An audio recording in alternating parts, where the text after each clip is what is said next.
Hello. Hello, Fightful Faithful. Welcome to another episode of Sour Graps, the NXT After Party Post Show edition. I'm your host, as always, Alex Pawlowski, and with me, also as always, is my wonderful co-host, Miss Kate Fabe. Kate Elizabeth, how you doing, Kate? I'm doing well. How are you doing? Well, you asked me that before we went on the air, and I said, well, after that main event, terrible. But if you would ask me that after the opening match, I would have been like, great! I feel great! So it really is a mixed bag, a roller coaster of emotions. Rolling with the homies.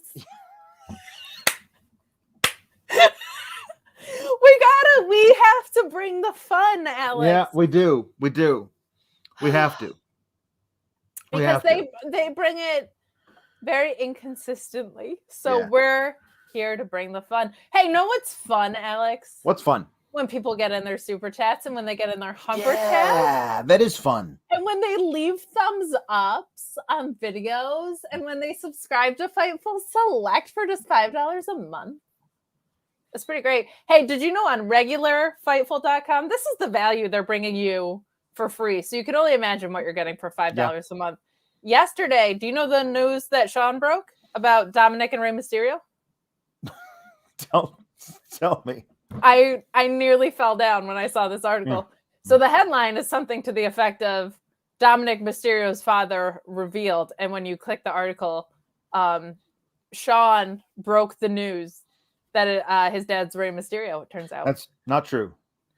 Not true. In kayfabe, it's Eddie. They in kayfabe on television, they said that Eddie is his biological father, but since Rey raised him from a baby, Rey is his real father, and they never went back on that. No. So Dominic has the blood of Eddie Guerrero coursing through his. Here's how I know that's terrible not wrestler brains body. Sure. Watch him wrestle. Yeah, that's how I know that's not true. But actually, he wouldn't be Rey's son either if you were going based on wrestling ability. Oh, anyway, guys. Please do subscribe to Fightful Select, and also send in your humper chats and at humperchats.com and super chats on the bottom here. So we're gonna read them all and talk to you, Alex, for as long as it goes. How fun is Sour Graps? Come on. It's the best. While I'm saying, just here to say hi to JW Pringle and Tall Paul Hensler.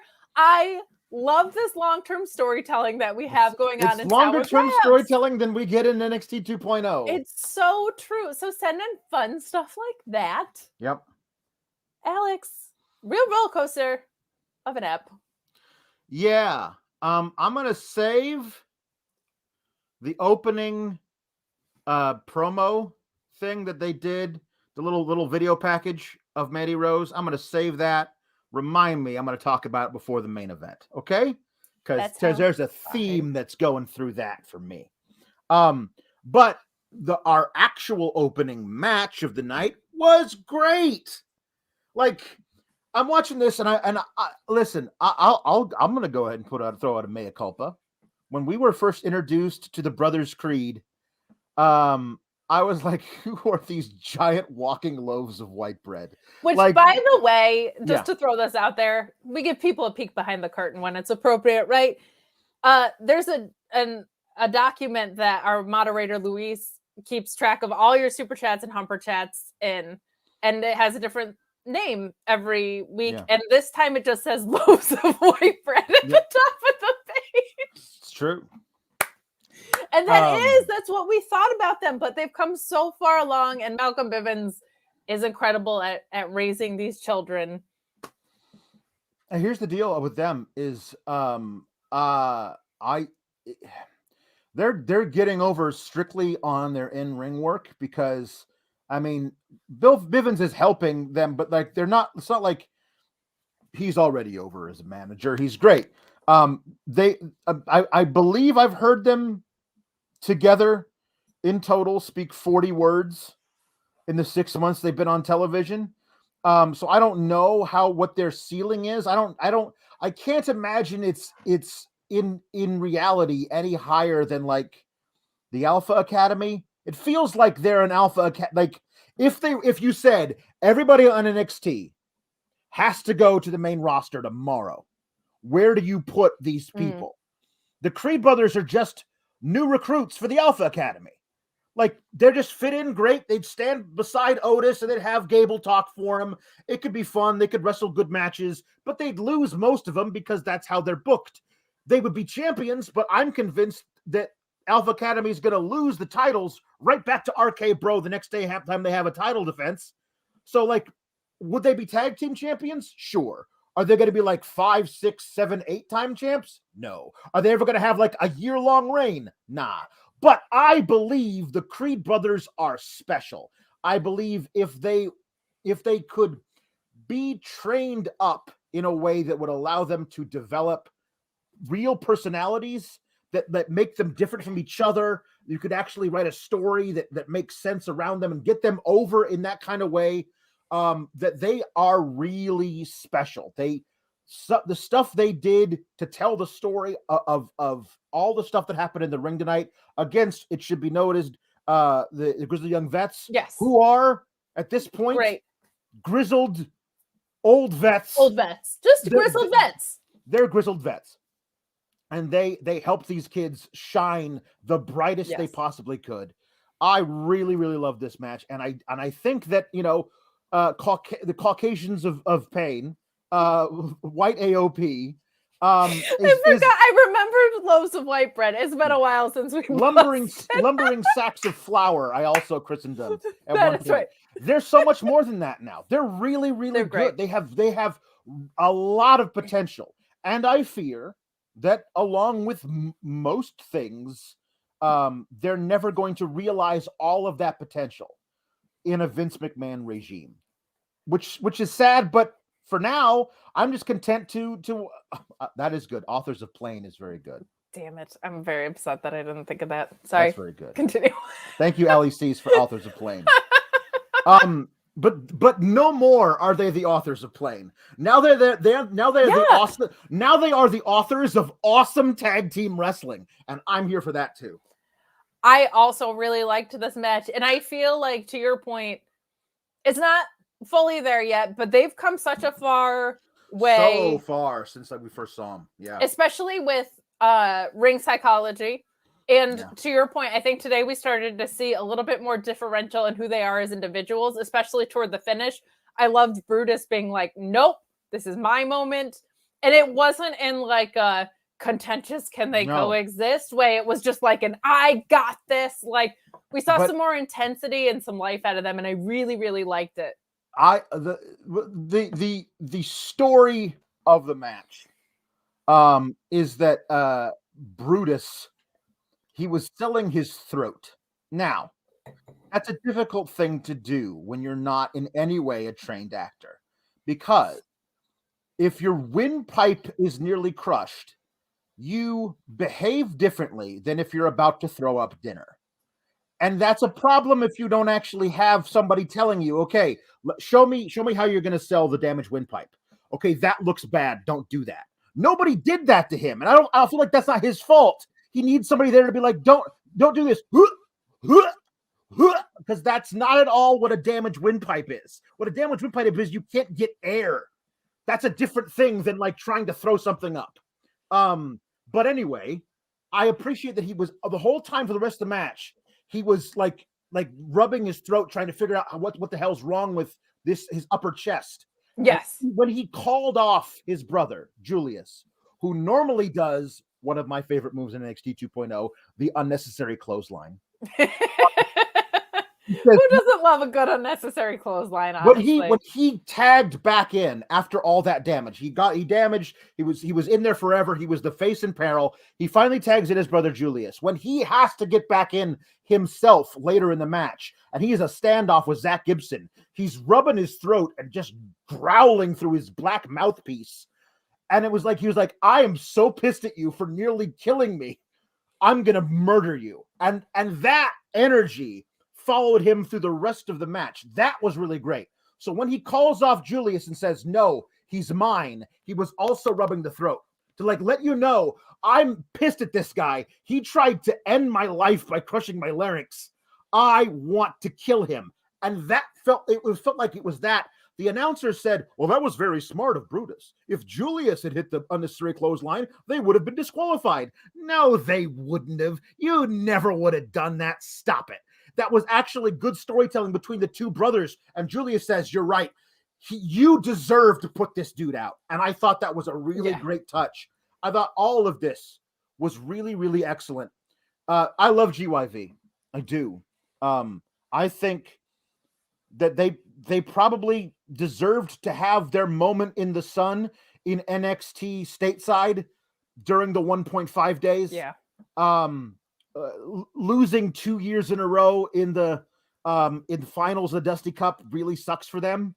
And I think this being amazing mechanics who can turn a young team into something special by wrestling them in the ring. I think this is what they are now, which sucks for them. And they might be the best possible version of that thing. Like old vets who can get the other guys over. They might be the best possible version of that thing that NXT 2.0 has.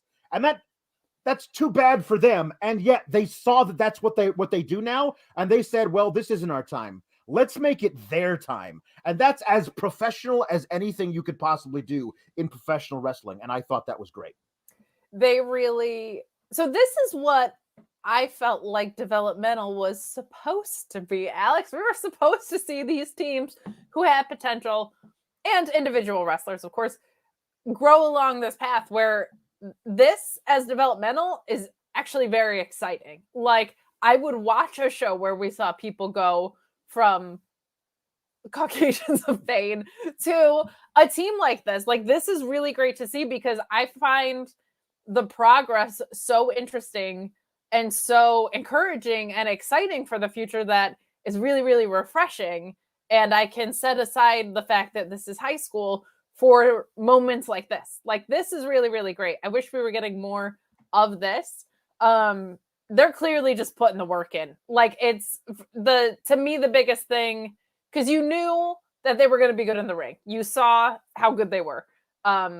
You saw their amateur background. You saw their strength. You saw all of these things. The ring psychology and the storytelling came so far along. And to your point about grizzled old vets, that they, I think, really helped guide this along, really helped tell the story. And for someone to have a crushed windpipe, you kind of have to believe that somebody hit them that hard, right? Like, this is a two-way dance. This is a codependent art form. This is not Nathan Chen yesterday, who absolutely crushed his short program, the highest score in men's figure skating. No, this is pro wrestling, and tag team wrestling is its own art form within this art form. And this probably, since FTR has been like maybe the most giving performance that I've seen. That might not be fair to say, but it's definitely up there as far as a selfless performance by Grizzled Young Vets. You're absolutely right about that, and I loved seeing it. In fact, Alex, I would say that this was magic. Would you? Yes, I would say it was magic. Don't you just wish you could eat that magic up? I would like to consume the magic literally every morning of my life, yes. I wonder if there's a way that you could do that. I don't know. Cameo! What's up, you guys? It's Sean Ross Sapp. I'm not here physically on the show right now, but I still wanted to tell you about how I'm starting my day no matter where I am with delicious Magic Spoon cereal. 0 grams of sugar, 14 grams of protein, only 4 net grams of carbs in each serving, only 140 calories per serving. Keto-friendly, gluten-free, grain-free, soy-free, low-carb. It is the ultimate breakfast food. It's the ultimate snack food, and it's the ultimate food for me to take while I'm traveling. Quick, easy, all the flavors you love. Peanut butter, blueberry, cinnamon, cookies and cream, maple waffle, cocoa, fruity, frosted, all over the place. That cookies and cream and maple waffle are back permanently. And if you go to magicspoon.com/Fightful, grab a custom bundle of cereal, try it today. Use our promo code FIGHTFUL at checkout to save $5 off your order if you don't like it. They are so confident in their product. It comes with a 100% happiness guarantee. They'll refund your money, no questions asked if you don't like it, but you will. It's perfect before, after workouts, as a snack. And my favorite thing about it is you get filled up with one serving. It's not running back and forth to the cupboard to get more, racking up those carbs, racking up those calories. MagicSpoon.com/Fightful. Use that code Fightful. Magic. Absolute magic. Magic Spoon is like the opening match. Me not getting to eat pixelated cereal is like the main event. Like, it kind of stinks. But that's not a dig at Sean. I just like eating pixelated cereal when we have the graphic up and I get tired. But, you know, what are you going to do? Right. Mark Losper sends in a Humper chat, says, so what you're saying, Alex, is that the Creed brothers would be great in literally any other company on earth. Yeah, I mean, time will tell. Maybe they'll actually have a higher ceiling than I think they will in this company. But for now, I firmly believe they're winning the Dusty Cup, which is something. We'll just see where time takes them, I suppose. They might also just always need someone. Like, they might always need a manager. They might need, which is rough because there's not a lot of great ones out there. Like, there's not even that many on the indies, really. Like, there's CPA, but like, there's not a ton of huge managerial presence outside of Heyman and Bivens. And gosh, is that it? Like in WWE? I mean, you're forgetting Robert Stone, who's all set to get over Von Wagner. Forgetting is an interesting choice. Yeah. My dad says that with like, oh God, did I miss that? He's like, well, not miss so much as didn't see. Like, there's like forgetting Robert Stone, but like, as far as strong managerial presence, active in WWE specifically, right? There's not a lot of that. So, hopefully, they just continue to grow and grow and grow because I think there's something really special there too. Yeah. Ryan the Hater Sullivan says that you're such a corporate shill. I am a corporate shill. I'm very happy at Fightful, and I think everybody should show their appreciation by subscribing to Fightful Select at FightfulSelect.com for $5 a month. The JW also, Pringle. Ryan is subscribed to Fightful Select, so yes, true. It works. I'm good at it. The JW Pringle and Paul Hensler saga continues. JW Pringle says, "Hi, Kate's mom and dad. Paul, Elizabeth, did you know there was a thing called Timber Sports? It's competitive lumberjacking. It's better than NXT 2.0." And Paul Hensler says, "Happy Tuesday night from amateur lumberjack Paul Elizabeth." My dad rules, and it is my least favorite match stipulation, but I'll let it go. The Batted to One Jam Beard says, JW Pringle, "I've seen that competitive lumberjacking. It's quite popular here in Canada. Kate and Alex will love it." Oh, I've seen it too. Do we need to host anymore? Can people just they should. This is amazing. I love it so much. My grandfather is actually from northwest of here, way up in a little town called Hayward, Wisconsin. And they have a huge lumberjack games every summer.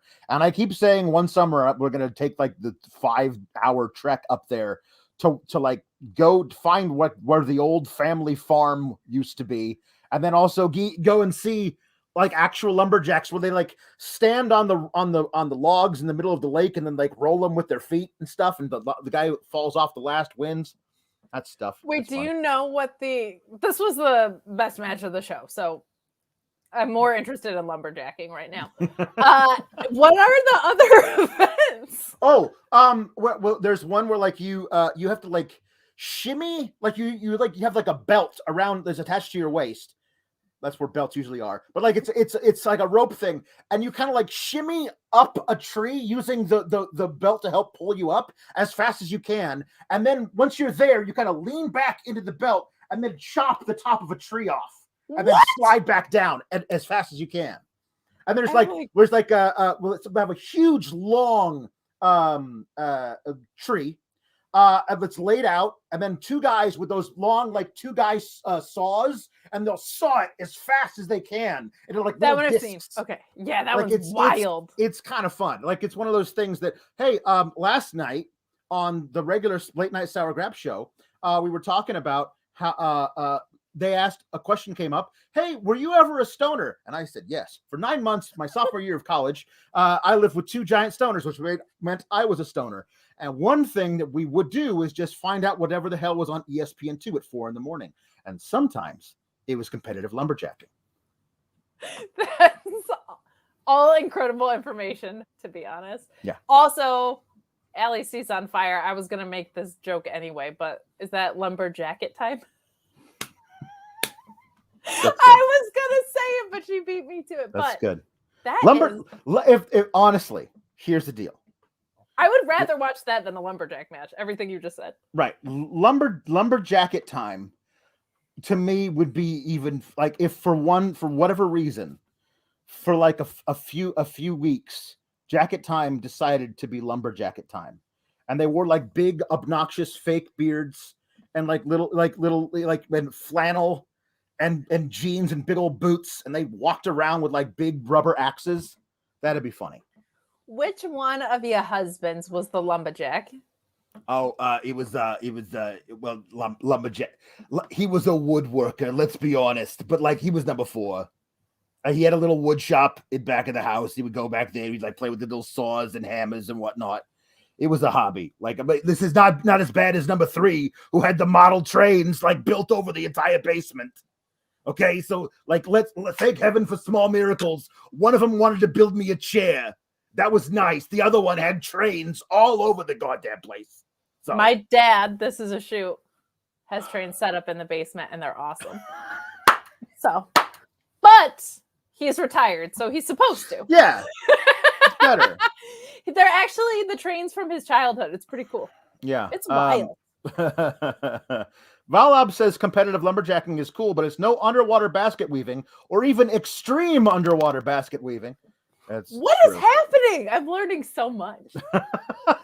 Mark Losper says lumberjacket time would also 100% be less racist. Yeah. True. Brock Lesnar could come be a part of that stable with all of his flannels. That would be good. And all of his Canadianness. Mark Losper says that Kate gets one free Stretch Armstrong figure for that segue. Well done. Where is he? The wannabe one is here. The wannabe one. It's good. Okay. What are we talking about? The Creed Brothers and GYV. One last one about that. The batted one. Jam Beard says, he's so bad. If the HHH was still there, then he could have shown him. She could have shown Brutus Creed how to sell the crushed windpipe. You know, somebody there might have been able to take him aside and say, "Listen, you're not bulimic. You have a crushed windpipe. There's a difference." Who could have showed him that? Who was that? The HHH. The HHH. The HHH. Everyone knows the HHH. He was the guy who started the NXT. Oh, right, the NXT. The NXT. He was the one who started it. Yeah, he did. That's true. The Battle of One Jam Beard also says, so was this show a bad show as per usual? I've skipped most at WWE TV for the last 3 months. That's a good choice. And most of the show was, yes, bad.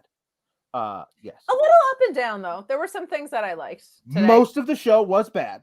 And there were some things like, for example, the opening match that were good. The opening match was great. Some other things in the show were good. I'm not going to pull a Sean and be like, I thought it was pretty good. And then when we go segment by segment, it turns out I actually hate it. I'm not doing that. I'm learning from his mistakes. I think last week was, because it was possibly the worst episode of NXT in the history of the world, my expectations were that it was going to be tied. Yeah. So I think the curve I'm grading on is steeper than usual. Right. And there was just no, like, Mandy Rose didn't fall in anyone's lap. So I guess I'm excited about that now. Like, yeah, I don't know. There was a Cora Jade interview. They showed us highlights of last week where she lost a match. And by losing the match bravely, she was able to convince Like, It sounded like you were doing a Mad Lib. I don't know. like yes, give me an adverb for how Cora Jade lost the match that was able to convince the green Cora Jade. Yeah. But anyway, yeah. Took her skateboard. Yeah. Took her tiny her tiny skateboard. Anyway, she's like, yeah, that's right. I convinced her, and we're gonna win the Dusty Classic, which starts for the women in 2 weeks. And then Valentina Feroz and Luisa something, right? Totally letting you handle that. I'm not really sure. There's one of them is Brazilian and one of them is Mexican, so of course that's the same thing to Vince. And it's not. They're dressed alike, like they come out in identical Levi jeans and white tops. That'll make an exception for because tag teams should be dressed alike. Ulisa. I would said Luisa. It was Ulisa. Ulisa. I like when my tag teams are dressed alike. In their street clothes, they were not necessarily in street clothes. Got matching outfits sent to them by Amazon. I mean, if I was in a tag team, it depends who. If it was my sister, I would do that.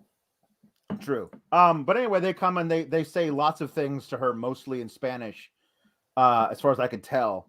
But too fast for me to pick up on it with my 2 years of high school Spanish.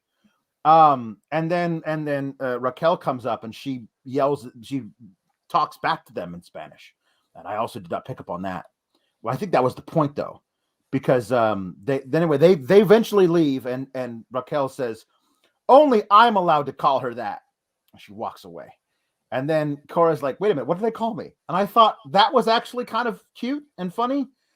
I just wish they didn't do that stupid angle for them to get together last week, where it was like, because I beat you, you're allowed to be my tag partner. Makes no sense. Will never make any sense. So, I mean, I think they might actually be fun together, but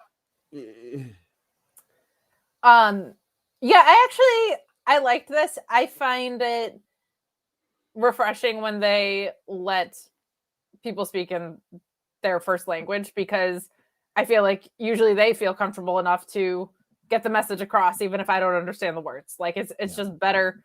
And I liked this, and Cora Jade's timing on this was good.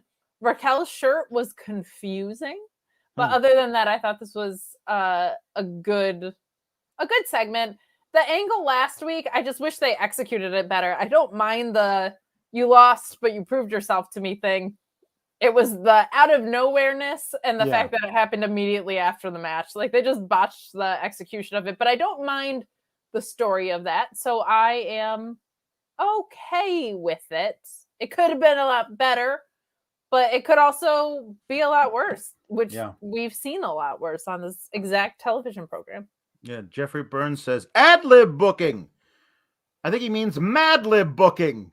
The WWE booking secret. That's definitely how they put together the gimmicks. That's what happened with Jacket Time. No, that's happened with Jacket Time. It's also the Mad Libs is okay. So we'll talk about this later. We want this person to be one thing and also another thing. Let's draw names out of a hat what those two things are. We'll talk about that later when we get to it. But for example, you have Tiffany Stratton, who is a Olympic level gymnast and also a prissy daddy's girl. And I guess those two things are possibly the same, but like every gymnast that I've ever come across, and that wasn't even like Olympic level, but just like collegiate level, has like they have years of like waking up at 4 a.m. and like they have hands that are gnarled, like they are tough as nails in order to do what they did for years and years and years. The idea of like, oh, daddy, give me your credit card, it just doesn't feel like it goes along with that, but maybe I'm wrong. No, but you're anyway, right. Okay. No, you're correct. Any gymnast I met was like, I broke my back when I was 7 and I still do this. and there, it's just frustrating because she's built like an American gladiator too. And the gymnastics that she does, as we swing in to talk about the match, sorry to hotshot you there. They it doesn't make sense. Like doing a bunch of back handsprings into a clothesline right. doesn't make sense. That's literally what Snooki did in WrestleMania, I think. Right. So it's more just like, if you're that athletic and acrobatic, that's good, but we need to make sure that's being executed in a sound way. That's not the way to do it. Right. The way MSK does it, I think, is, if you ever saw Amazing Red wrestle, there's plenty of examples of it out there. So it's more, this is developmental, so I'm leaving room. But so far with Tiffany Stratton, I feel like the gimmick is a miss with her look and her personality. And in ring wise, she has what she has is a particular set of skills, and they're not being applied properly. Which I'll give room to grow. This seems very all over the place to me. Yeah. Well, also is this feud, because last week she bribed Amari Miller with her dad's credit card. Tiffany Stratton did, if she beat Wendy Chu, and then Wendy Chu beat her anyway, and then Wendy Chu somehow got custody of the card at the end of last week. And what was promised to me via social media on Twitter was Tiffany Stratton versus Wendy Chu for custody of Daddy's credit card. But that wasn't what actually did. Between them saying that and then the airtime, they shot a scene where Wendy Chu is apparently walking from the mall with bags and bags of clothes, and Amari Miller, who she took with her on this shopping spree, because now they're best friends because clothes. And then she's like, that was a lot of fun. What a great shopping spree. Yeah, until the credit card was canceled, and then she throws it away. And I'm like, this is a crime you are committing. You are admitting to a crime that you have taken a credit card without consent of the owner, and you have spent a limit on that card, which caused their bank to notify them, and they had the card declined. That is all a crime. You have committed a crime. I do not understand why we have this person who's what definitely is supposed to be being cheered against Tiffany Stratton as committing larceny and credit card fraud and things. That's just a bad thing to do. Don't do that. Also, shame on the corporate retail, like, for not checking for an ID. Yeah. Like, if you went into whatever name brand stores you went into, because it wasn't that many bags. Yeah. Like at Gucci, you should probably be checking. Yes. To see if that is in fact her credit card, especially when I'm guessing it's a dude's name. And if you're fighting for custody of the credit card, what dad agrees to that? Paul Hensler, model trained citizen, not agreeing to that. I'm gonna assume that Daddy is kind of an absentee father who's out making big business deals and doesn't even know what the hell's going on. But maybe they talk constantly. She's talking to him backstage all the time. I think she's leaving really long voicemails. I think it's kind of sad. Hold on. Numlock says, shout out to the dog in the background. Hey, Buster. Buster is, as you can see, not necessarily a fan of the NXT 2.0. Yeah.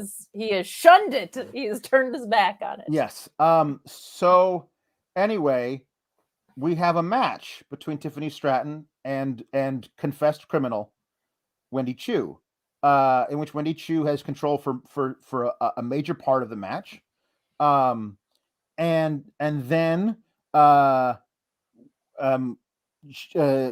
Tiffany Stratton turns it around and like hits a series of big moves, and then like a Vader bomb, like a twisting spiral Vader bomb kind of a thing, and gets a victory, like a clean victory, which I would not have thought they do. They don't usually do that with their heels, particularly their female heels. They always have them cheat over and over again. You could have just left it at they don't usually do that. Well, it's true. But especially with the heels, they always have to cheat. Put a pin in that for when I talk about the main event. But that kind of surprised me, but good for Tiffany Stratton getting a victory. Wendy Chu doesn't necessarily have to be protected. But during the match, there were two opposing viewpoints on commentary. One was from Vic Joseph, who seems to think that credit card fraud is a-okay if the person you stole the credit card from was mean to you once. And Wade Barrett, who just thinks that Tiffany Stratton is great and awesome and can do no wrong. And there's a middle ground, which is what I said, which is it doesn't matter if the person was mean to you. You're not allowed to use their credit card without their consent. And I feel like that's a message we should be sending to the children. And oh, wait, I forgot. The youngest person who is watching this show is you. So maybe I think you've already come to that point and you've realized it. So, you know. What if she's 5,000 years old? Here's the thing. It's like, it could be worse. I mean, she could be like the 5,000-year-old dragon lady who's spewing metal in your lungs. And I mean, that she's killing people with that. And I said, listen, I'm pretty sure a 5,000-year-old dragon lady isn't subject to our human laws. But a girl who likes to take naps very much is. Like, you can arrest a girl who likes to take naps. You can't arrest a 5,000-year-old dragon lady. No cell can hold her. I would like to see them try, Alex. I'd like to see you try. I'd like to see that you call the police and have the police come down and say, excuse me, 5,000-year-old dragon lady who talks like me because I have the lungs of a 5,000-year-old dragon lady. You got to come with us. We're taking you downtown to get booked. How do you even fingerprint her? She's got claws. You would have to scale print her, I think. I suppose you would. I think you would have to scale print her. Do dragons have fingerprints? I think they would have talon prints. Yeah. I don't even know. I'm going to go ahead and literally, in actuality, Google this. Do dragons have fingerprints? Are you using the Google? I am using the Google. I found out about the Google literally yesterday. Inconclusive. The Google results are inconclusive. Inconclusive. Yes. So. I usually use the Ask Jeeves. Do you like the Google? I listen. I was using the Lycos, and apparently you're not supposed to use the Lycos anymore. So my nephew told me to no, Aunt Linda, you have to use the Google, and I was like, okay, fine, I'll use the Google. You gotta use the Google. I also used to have an email on the AOL, and I was told you don't do that anymore. No more AOL emails. It's bad for you. No more of the AOL.net. No. Anyway, what were we saying? Mark Losper says, Tiffany Stratton, Olympic-level gymnast daddy's girl from the minds who brought you sassy Southern Belle American hero Marine mom, Lacey Evans. Also, how dumb is everyone in the Stratton family to just not cancel the effing credit card? Maybe she didn't tell them that it was stolen. But then again, they don't watch their daughter on the show. They're terrible parents. They deserve that. They are terrible parents, and now I feel less bad because you're not getting Tiffany Stratton. You're screwing over Tiffany Stratton's dad, who hasn't done anything to you. Right. And also, like, what do you even need? More slippers and pajamas? You don't even wear clothes. Seems unnecessary. The Bad to One Jam Beard says, all I know is that it sounds like a good thing that Horn Dog Graves isn't the one calling Stratton's matches. That's true. That's a good thing for everybody. And Mark Losper also says, wait, you mean NXT 2.0 had the hot blonde who nobody likes or cares about beat the Asian character that's kind of organically over? No way. Knock me down with a feather. Shocking. I know. I mean, yeah. They're so far down the card, both of them. Like, honestly, what is the ceiling for a girl who likes to take naps? Like, she's not going to become champion. She's perhaps. Or I've said this before, and I'll say it again. Darn it! Orange Cassidy could turn heel though and go on a heck of a run and feel very grounded all of a sudden. Right. But Wendy Chu's real damn good in the ring, so I don't know. But she's going to be a fun comedy character, and that's about it. I mean, like, you could. So she could be an Intercontinental Champion's friend. Yeah, I was thinking that you could bring her up to Raw tomorrow and have her take the 24/7 title off of Dana Brooke, and then you couldn't pin her for it because she sleeps on her side, curled up with it, so you can't actually get her shoulders pinned to the mat. There you go. I don't understand this reference. The Battle to One Jam Beard. Maybe the paperclip dude would know if Dragon. Oh, Clippy. Of course, Clippy. He has a name. It looks like you're trying to write a letter to a dragon lady. Would you like some help? The paperclip This is dude. so much more fun Clippy. than NXT. It's true. It's true. We're in the second segment, so let's move past that. I'll talk about that when we get to it. So we get a Petey Poppins interview. Petey Poppins. He's We just call him that now, by the way. We just call him that's his new name. But he says, we're gonna have. So we're going to finish this where it all started, inside a steel cage. So that's what we're gonna do. Him versus Why was everyone so shocked by this? people were shocked by it? Commentary made it sound like it was like, whoa, they're gonna fight in a steel cage, and We said that last week. we said that last week, Yeah. and they already did it, so it's Yeah. kind of like it's not like, whoa, this is a brand new Right. stipulation. I thought they went a little overkill. Before we got too far beyond there, Jimmy Pringle says, "I bet you a dragon lady would be a great lumberjack." Yeah, Yeah, I agree. I had to think about it, but yeah. Now, it should be noted that there was a backstage segment in the locker room where Draco Anthony was being filmed to like talk about how sad he was that he lost versus Andre Chase last week. And then here comes Joe Gacy and Harland and says, "It's not your fault. You tried your best. Don't feel bad. Maybe you just need somebody to help you out and to look out for you and to have your back," kind of a thing. And so then he leaves Draco Anthony alone with Harland. And I was like, this looks like a bad thing. Just don't put those two physical types dressed the way they are in a room alone and not make me think that you're surreptitiously booking some kind of terrible. Anyway, so Why would you think that? this is Other weird. than the Just- everything about other this than stuff. the everything, the shaved head and the tattoos of the white guy with the outfit, it just It's the outfit. It's honestly so much the outfit. it's so much the outfit. And the fact that we already had a U-boat captain on the show. right there, that would also be part of it.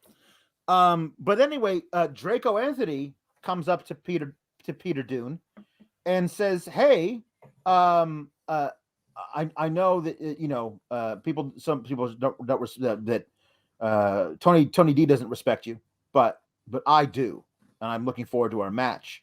And then Pete Dunne refuses to shake his hand and says, "Why? I'm just going to break your fingers anyway." And then he leaves, and Draco's like, "Well, okay then." And Pete Dunne is able to beat Draco Anthony. Now, Joe Gacy and Harland are up in the Raven's Nest watching the match. So weird. So weird. Stop. I Hate don't even- it. Is there like an access ladder that I'm not aware of? Do you have to like climb a flight of stairs? Can How do you anybody get go up up there? there? Is it a VIP lounge? Is it like if you have enough of the, what I have is I have the United points. And so when I go to Oh, the yes. airport, Yes. I get my own lounge access. Yes. I wonder if You gotta have the lounge access. you got it. Because you know what? I need to rest Yep. before I get on the flight. I get to the airport like 6 hours Listen. early. Listen, I never had kids. I'm sure if I did, I would have loved them. I don't love anybody else's kids. Stop them running around by the gate. We all have to sit here and wait for our connecting flight. So just everybody calm down. That's why I got to go to the lounge, because at least I can get some peace and quiet. I need the lounge. I guess that's what this is. The Raven's Nest is the lounge. But they're there, and then at one point, Draco Anthony's doing pretty well, actually. He's tossing Peter Dune around. He's a big boy, Draco Anthony. Very strong, very built. And he's tossing Peter Dune around, and then Pete Dunne gets knocked to the outside, and here comes Tony D, looking like he's just doing a quick stop off here at the PC, before then he gets in his 58 Chevy Malibu and drives on down to the Copa for a couple of drinks because he's got like an embroidered bowling shirt. It's some great shit. I just love that his in-ring gear is a tracksuit, but his street clothes, it looks like he's literally going out to have a couple of brews. Oh, I love the Copacabana. Oh, you gotta love the Copa. The beginning of this match was rough. It was. Like, I think I'm actually surprised this doesn't happen more. The joint manipulation stuff looks so real and cool. Mm-hmm. But if you don't know how to make that work, it looks so bad. Yeah. And this did not look good. I loved the interference from Tony D. It felt like how this guy would interfere with a match. Like, it felt very real to Tony D'Angelo. I hate this perched thing where people are. Raven's Nest. It kind of looks like Phantom is overlooking things. It kind of looks like it's Lion King. They're overlooking the kingdom. I'm like, what are we doing? It's fancy scaffolding. That's what it is. It is. It's all it is. It's just a piece of fancy scaffolding that somebody climbs up and they look down over everything. Look, like, Simba, everything the light touches is yours. Everything the light touches belongs to you. Yeah. I just don't understand it. Like, if you're just scouting, you can scout from anywhere else in the building. Yeah. And you can't interfere from up there. Nope. It just looks like Costco's Sting. It's very weird. Not Costco Sting would be like a 24-pack of Stings. No, I think what you mean is Great Value brand Sting. Now I'm picturing 24 little Sting cans, and I'm so happy. Yeah. So the Wish brand, the one you already have at home. Yeah, right. Yeah. It's just bad. We have Sting in the rafters at home. Sting in the rafters at home is the Raven's Nest. This is fine, but what I liked was that Pete Dunne wasn't fazed by it. Like there was an attempt to have the match end by distraction, but not Pete Dunne. So he hits the bitter end on Draco Anthony. And it's the victory. But then he says, you ought to bring in weapons. So we're going to have a weaponized cage match next week. They're going to hang things from the cage. This is kind of like an Ambrose Asylum match when they tried to do that. Yeah.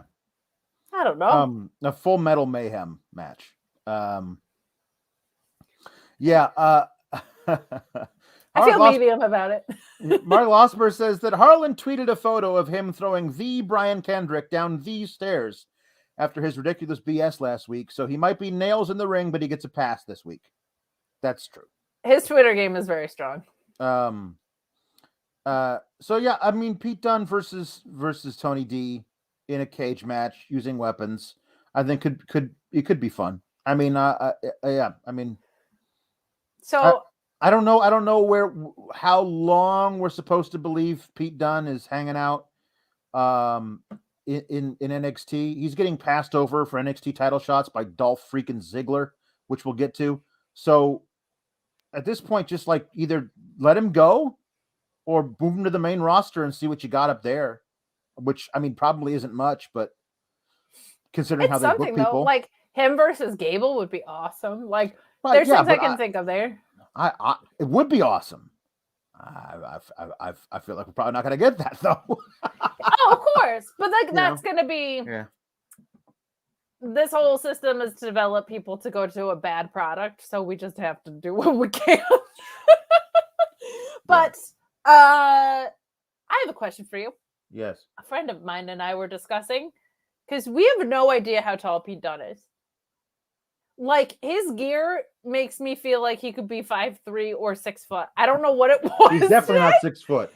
No, I feel like he's like probably like my height. I feel like he's probably like 5'8". But something with his gear today, we were like, I have no idea how tall or short this guy is. I think he's about 5'8", I'm gonna Ask Jeeves right now.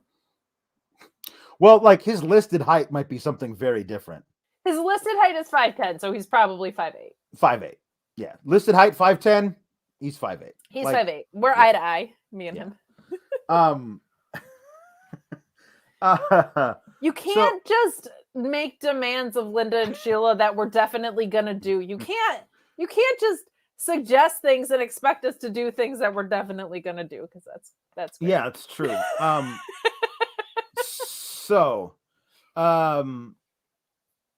Yeah. Hey, the Better to One Jam Beard says big birthday shout out to the Warrior Woman, Jessie the Buckeye. Yeah, yes. hell yeah. Happy birthday, Jessie. Jessie. She's gone through a lot of stuff, and the strength of that woman is kind of beyond me. It's incredible. It is incredible. So we got a backstage segment with Zoe Stark saying, "Come on, you got to find somebody to team up with in the Dusty Classic. I'm injured, but we got to find you some partner." And Eos eventually says, "Okay, fine. Like, we're gonna find somebody like as crazy as you." And Io Shirai is like, "Okay, cool," and leaves. Like, "Well, you gonna tell me who it is?" Says Zoe Stark's like, "Nope." "Well, it was my idea. You gotta tell me." And then they leave, and then we're like, "Oh," and I was like, "Oh, so crazy as Io Shirai. Oh, this means Kaylee Ray is losing tonight, and Io Shirai is gonna come out and save her from a beatdown, and then they're gonna go off the air with them standing side by side, and then next week they'll say that they're tag partners. That's what I said in my head when they're like, "Crazy as you, who is?" "Oh, it's that." And I was like, I hate that my brain does that, but I can't turn it off. Here's the thing. You sincerely are a great wrestling mind. I'm not blowing smoke up your butt. That's true. You don't need to be a great wrestling mind. You can be a medium wrestling mind to predict the show. It's true. You're far beyond that. But like, you only have to be operating at like a 6 to fill in those pieces. I actually thought the timing of this segment was good. Io Shirai made me laugh a couple times because Zoe was like, "But you're fun and aggressive and crazy," and she just goes, "That's true." That popped me for some reason. That was good. Her timing was good. And it's kind of funny that like Zoe and Io and it like started out like what is this? And then the way they were like, "Hey, let's show everybody how they could be a really great team. Let's have them do a terrible comedy sketch inside a sushi restaurant." Instead, you just have these two people interact as human beings and let their natural camaraderie shine through. And hey, look at that. A few little moments of chuckling, and like we get a sense of who they are as characters because they play off each other well, as opposed to, "It'll be great. She's gonna look the other way, and you hate sushi, so she's gonna look the other way, and you take this plate of squids and throw them against the wall. Everyone's gonna laugh." Like that's terrible and stupid. Just less Let them be. is always more. Yeah. You know? Except for when it's a steak dinner dance number, but most of the time, less is more, especially like Io is really good at this, and the language barrier isn't an issue with her ability to deliver messages to you. So like, her hating everybody is hilarious to me. I don't need that demonstrated in the most elementary way possible. It's hilarious how she just, because it's not, I can't coexist with my tag team partner. It's, I hate everybody. Like, first of all, relatable. Second of all, like, she's very, very good at that. Yeah. And you can buy into it because she was such a dominant champion. I really want her to get called up to the main roster and be in a tag team and to fight Bayley and Sasha at Mania. That's my dream. Not gonna happen. But it's fine. No. I've accepted it. It's totally fine. So we got a Sanga match. We got Sanga coming out. He's wearing pants from the canceled Braun Strowman line.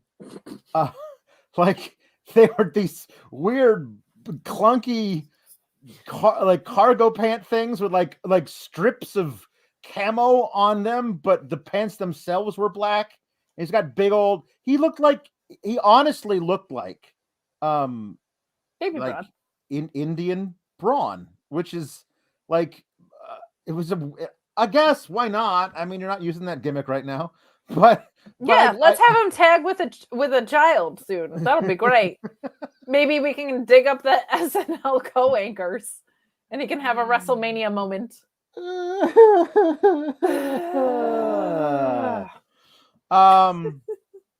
So he's got a match with LA Knight, and the stipulation was made: if you beat my guy Sanga, I will rip up the I was gonna say prenup. That's not right.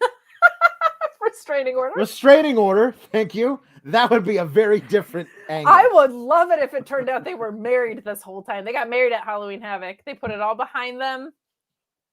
It was that would be a very different angle. But so I'm gonna rip up the restraining order if you beat my guy Sanga. So Larry Knight comes out and he beats Sanga.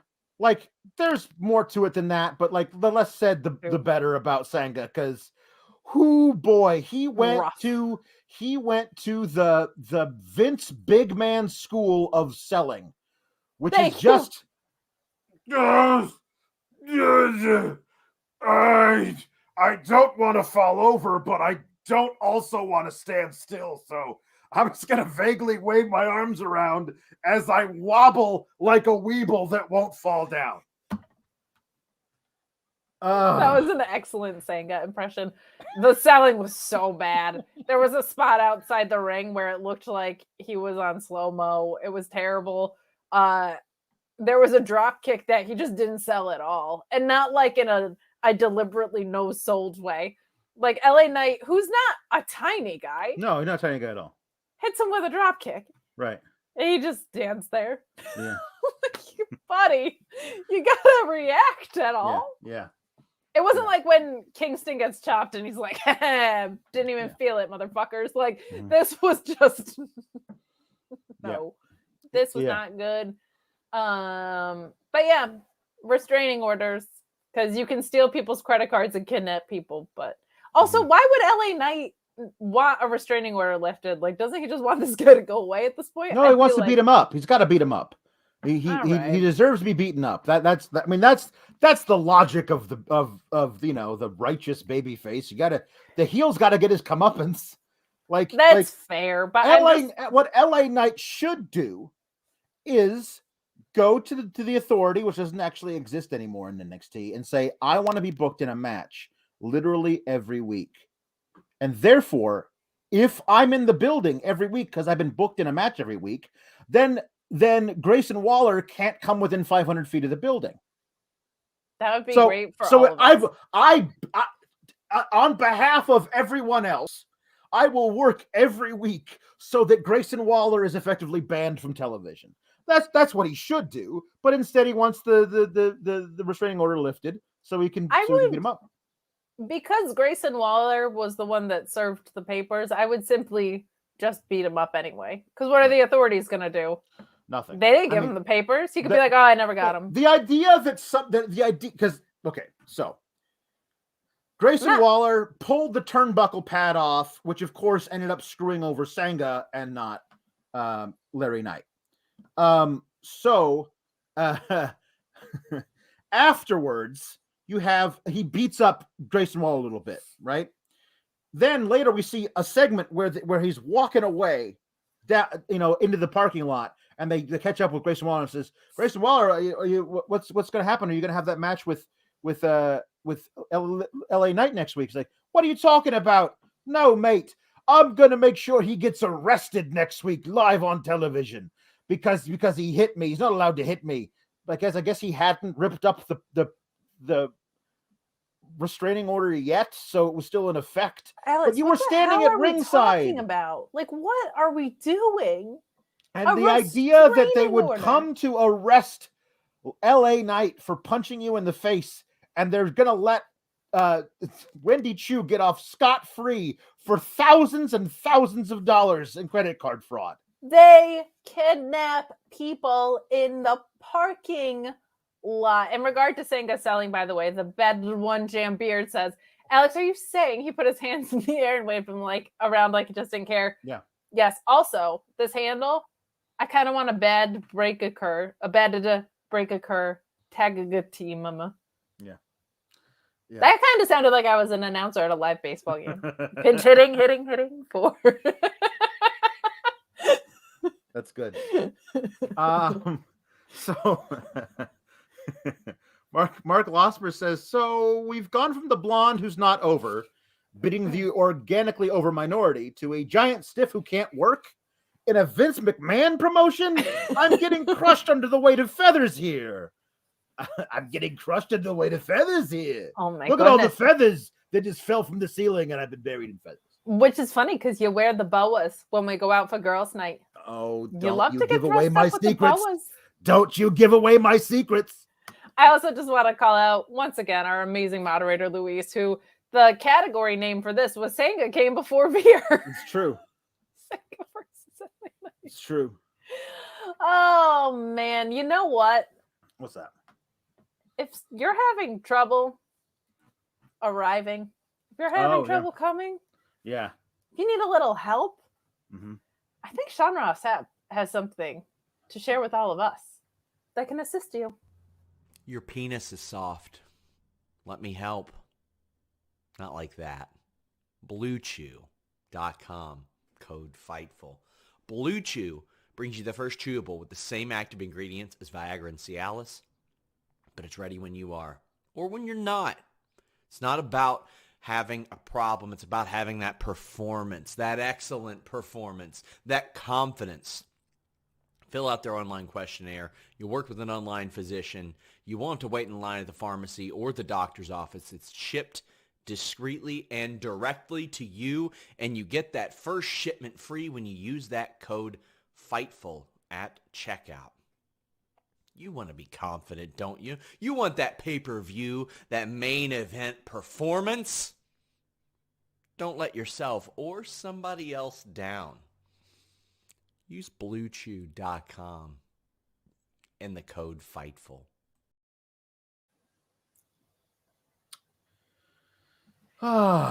If Sean were here right now, he would not only tell you to go to BlueChew.com and use the code FIGHTFUL, he would remind you to send in your super chats and your humper chats, and also to subscribe to Fightful Select at FightfulSelect.com, and also to leave a thumbs up, an Orange Cassidy one, on this video. It helps people find us in the algorithms. Other people need to be sour. So this is just like your mid-show break, reminding you of all those wonderful things that Sean would tell you if he was here. It's true. Buster, captivated by my ad reads, by the way. Yeah. Just loving this. Just loving all of it. So we got a how do I say this? Wendy Chu comes backstage and she's hurt from being beaten up by Tiffany Stratton. And she walks around and like, I'm sorry, do you not have a locker there, Wendy Chu? I know that was a thing of like people not being able to get lockers, but you should have a locker, like, or at least an area of the locker room where you can leave your stuff.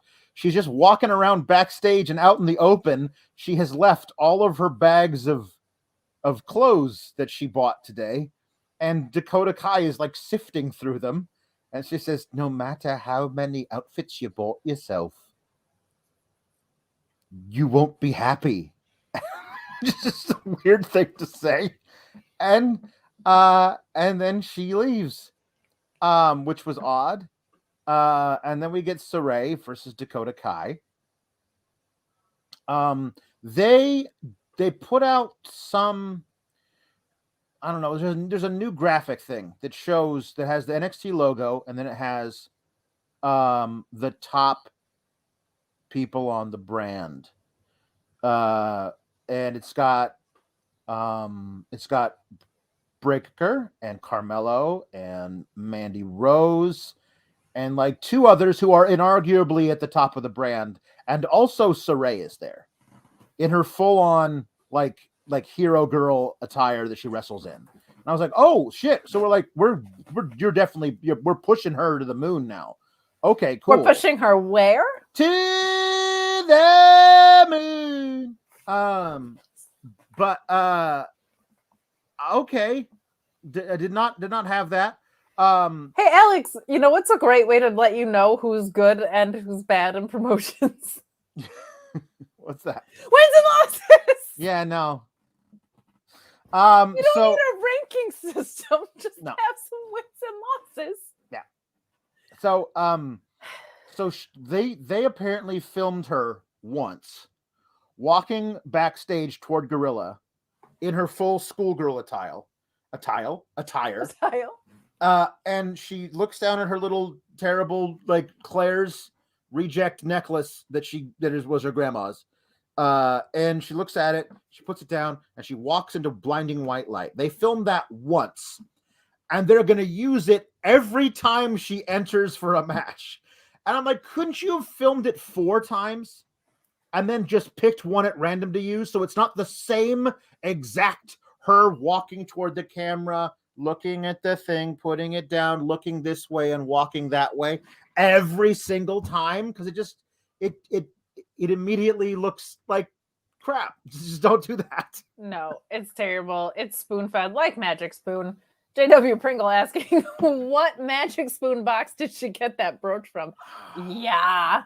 And then also just James Knupper chiming in, complimenting the Blue Chew to Wendy Chu segue. Mm-hmm.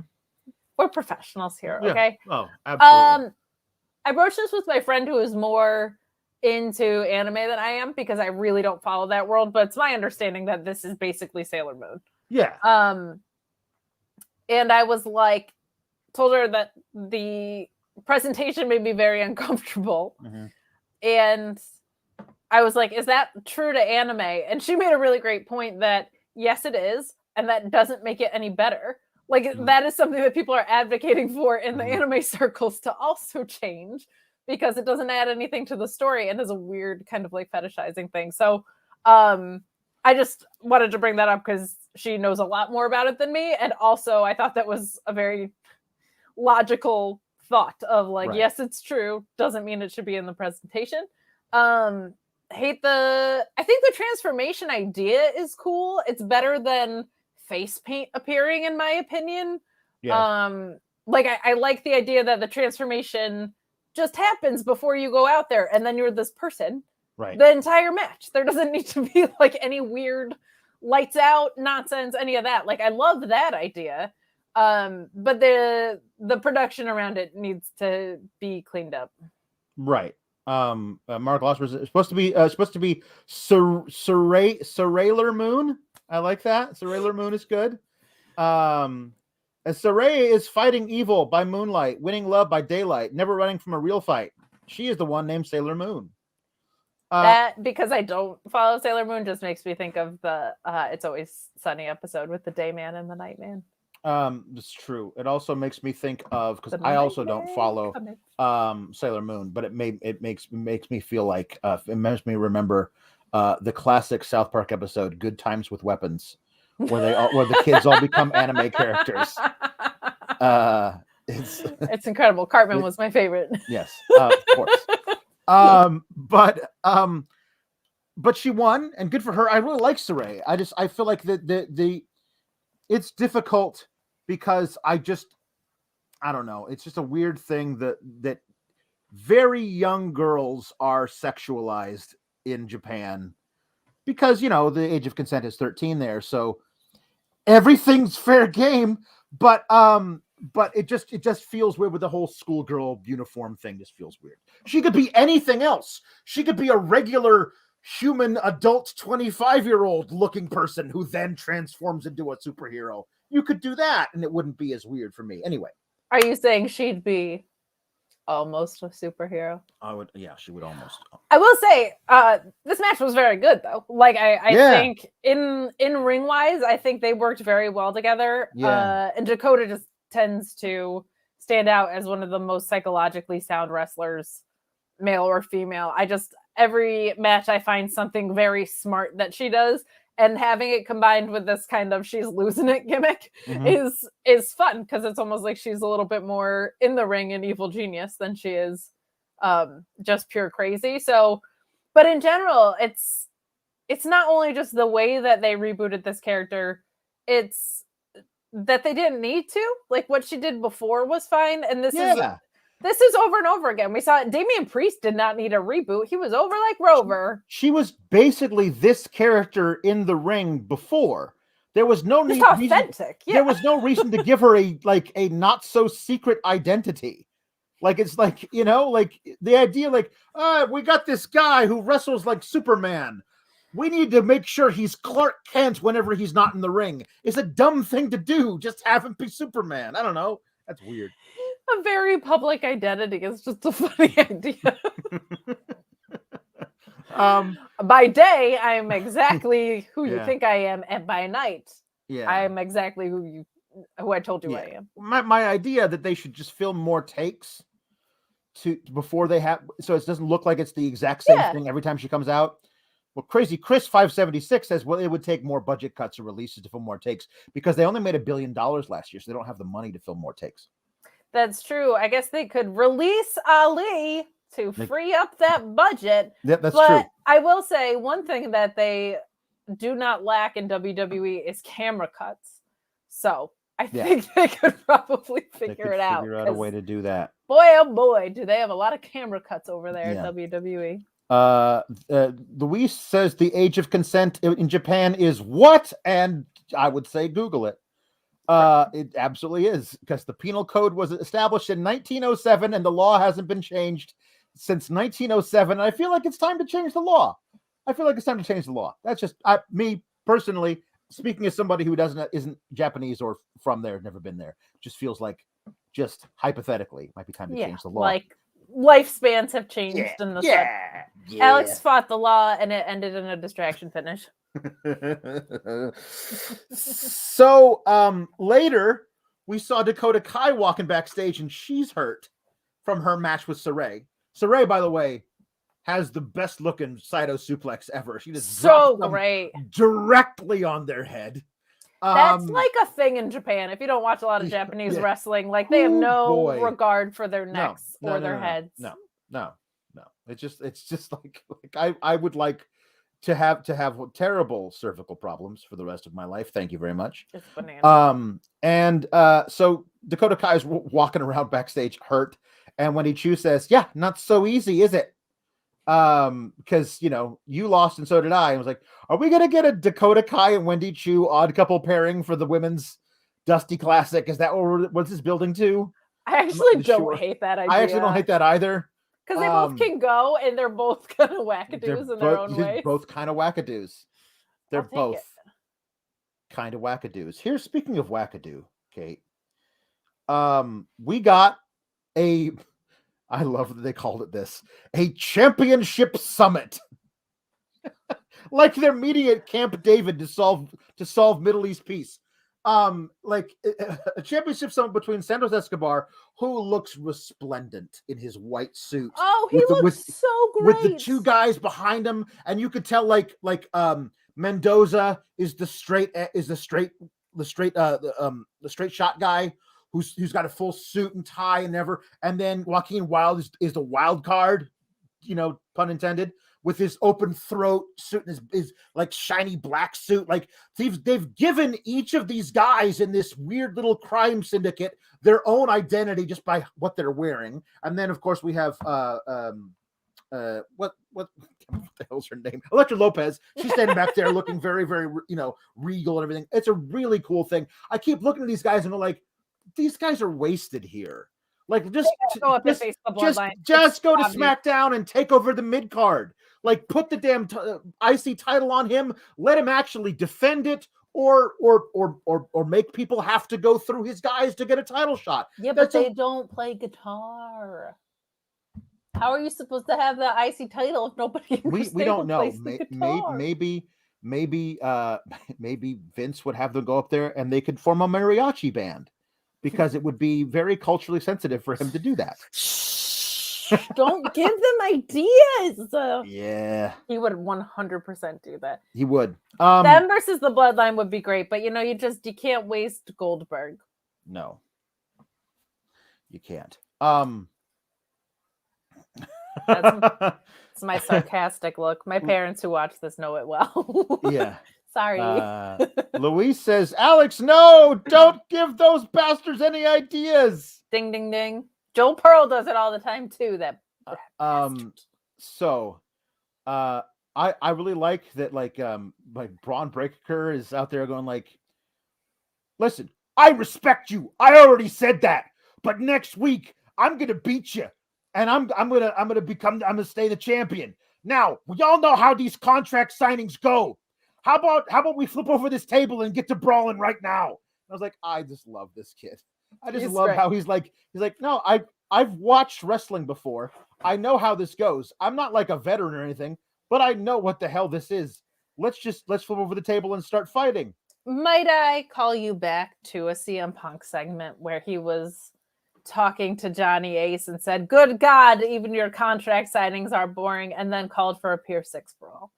It reminded me of that. And if you guys didn't know this, I actually am a fan of CM Punk. Yeah. That's why I reference him every episode of every show. Yeah. That was great, though. It gave me the same feeling of that, of like, I like when you acknowledge that contract signings are largely boring and stupid. Yeah. Like, I get it.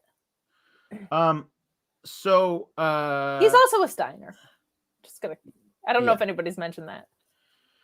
If you come out barking, you got to call yourself a Steiner. I know we say it every week, but like, come on, man. He just says who. So we got then Dolph and Ziggler. I love the Dolph and Ziggler with his straightened hair. He's very handsome. It's very important, you know, that his original given name was, of course, Adolf Ziggler. So they changed it because they didn't want it to be so close to the Nazi thing. So they changed that, you know, to Dolphin because that's much more nice. It is much nicer. He was a part of that Spirit Squad, you know. So I on the Fightful Select show, I've come to start calling Ziggler and Rude as Wriggler and Zood because they're just interchangeable losing people. They taped a match for Main Event last night. And oh, how I wish Ziggler had taken the pin. He didn't. Rude did. But they lost to Shelton Benjamin and Cedric Alexander, who I believe last won a match in the year 2020. Like, they never win anything, but they beat Wriggler and Zood, spoiler alert, on an episode they taped from Main Event last night. Spoiling Main Event for people. So Dolph Ziggler is on a hot one. He's on a win streak. You just can't deny how hot this guy is. So that's why they got to bring him down to NXT to have him feud with the top guy and get a title shot. Now, I'm not necessarily opposed to the idea of Dolph selling and bumping for Bron Breakker. You couldn't like have him deserve a title shot in any possible way. Like, for, you know, like, what have you done for me lately type stuff. Like, because like, hey, look, I've won all these titles. Yeah, like, I don't know, during the Bush administration, like, it's been a long damn time. I know it's not that long, but it feels like it's been that. I think honestly, like, didn't he win his first title, his only WWF title? Like, it was that long ago? Like it was the E, but I will say, I'm saying it's a joke. He came back. WrestleMania has come back to New Jersey again since he won it the night after WrestleMania. Like, it's come back to the same state. It's been a minute. No, I think Dolph is great. I really do. I think he can be really, really great.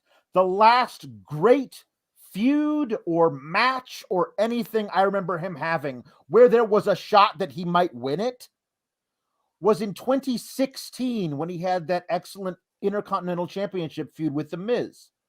That's been 6 years. Didn't he win the first brand split Universal, or like the first SmackDown title, right? Was that before that? He won a 5-pack challenge or whatever to have a match with Ambrose at SummerSlam that year in 2016. Okay. But nobody in their right mind thought he was going to win it. Nobody in their right mind thought he was going to win it when he had those matches with Kofi or Drew McIntyre. Like, I know he's been a tag champion since then, but Vince doesn't care about tag team wrestling. Like, he's not presented as the type of guy who has that cachet that he can just walk into NXT and be like, give me a title shot. Here's where you're a couple of things that I like. I get where you're coming from, and I agree. But winning and losing doesn't matter. I know, but it should. I know, and we should call that out until it does again. Like, it's important that we do that. But I'll say this. If you're coming to a developmental program from the main roster, not that should hotshot you to a title necessarily, but you should be more important. Right. If Aaron Judge goes down to AA, it should be assumed that I'm going to kick the shit out of you. Right. So I kind of like give it that leadway a little bit. Yeah. And the other thing was in the promo, he called out he was like, I might lose 99 matches out of 100, but we all know what I can do in the ring.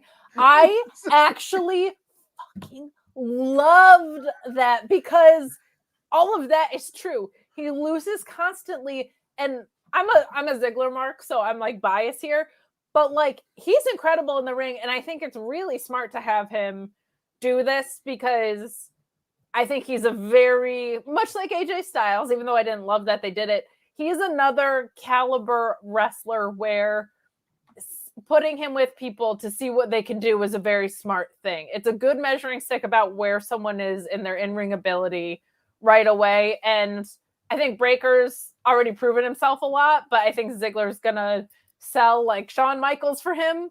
Maybe too much, maybe like at SummerSlam. We'll see how it goes. But I think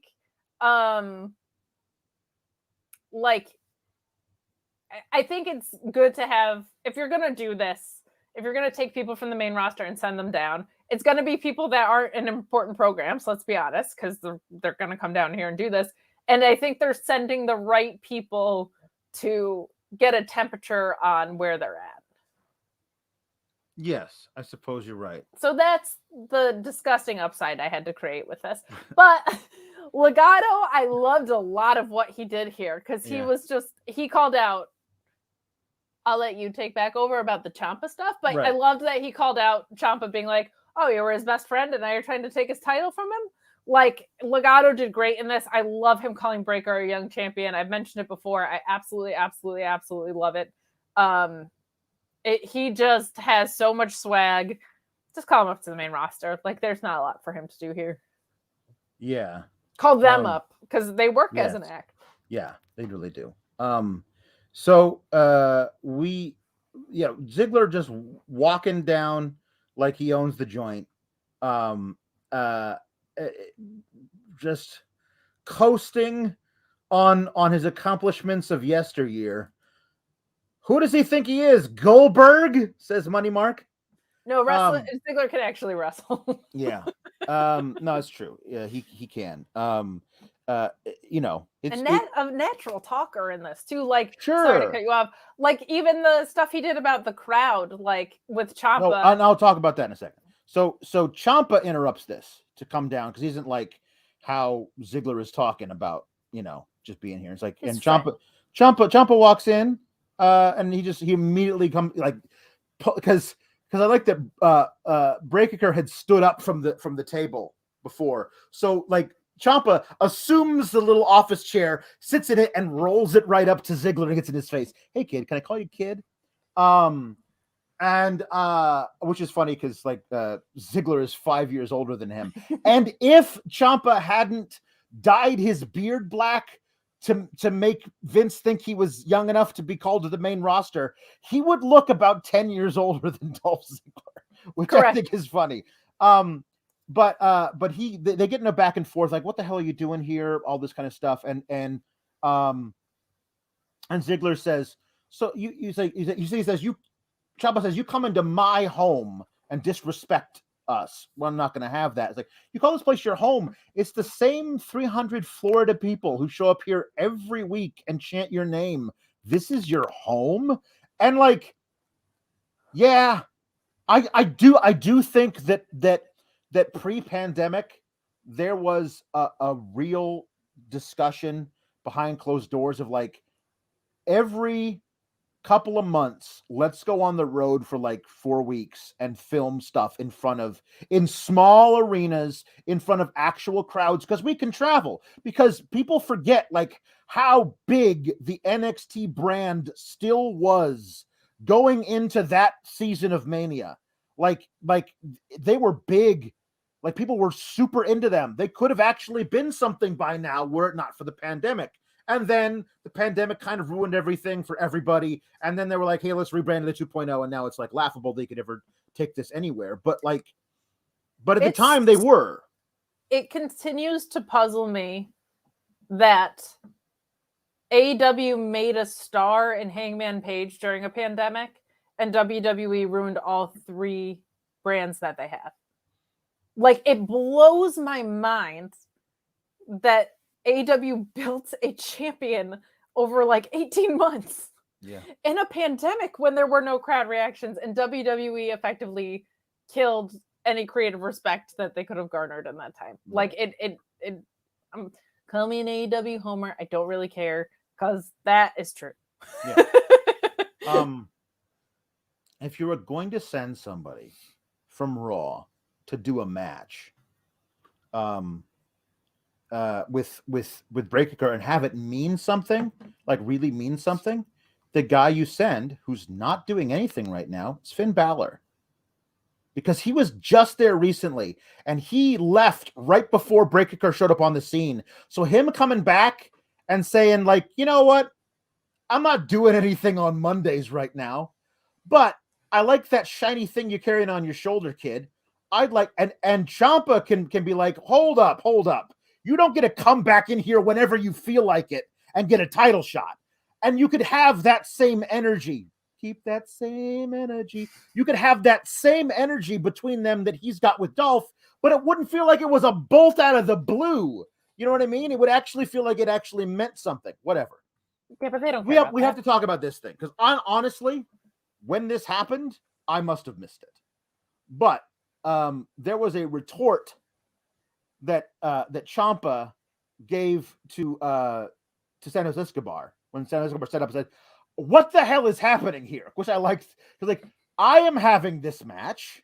This is my match. I don't know what the two of you are even doing out here. And what do you even like? You're his friend last week, but now you want his title, all this kind of stuff. And I guess Ciampa must have said, because I must have stepped out of the room or something. He says he called him homeboy, and he said "comprende, amigo."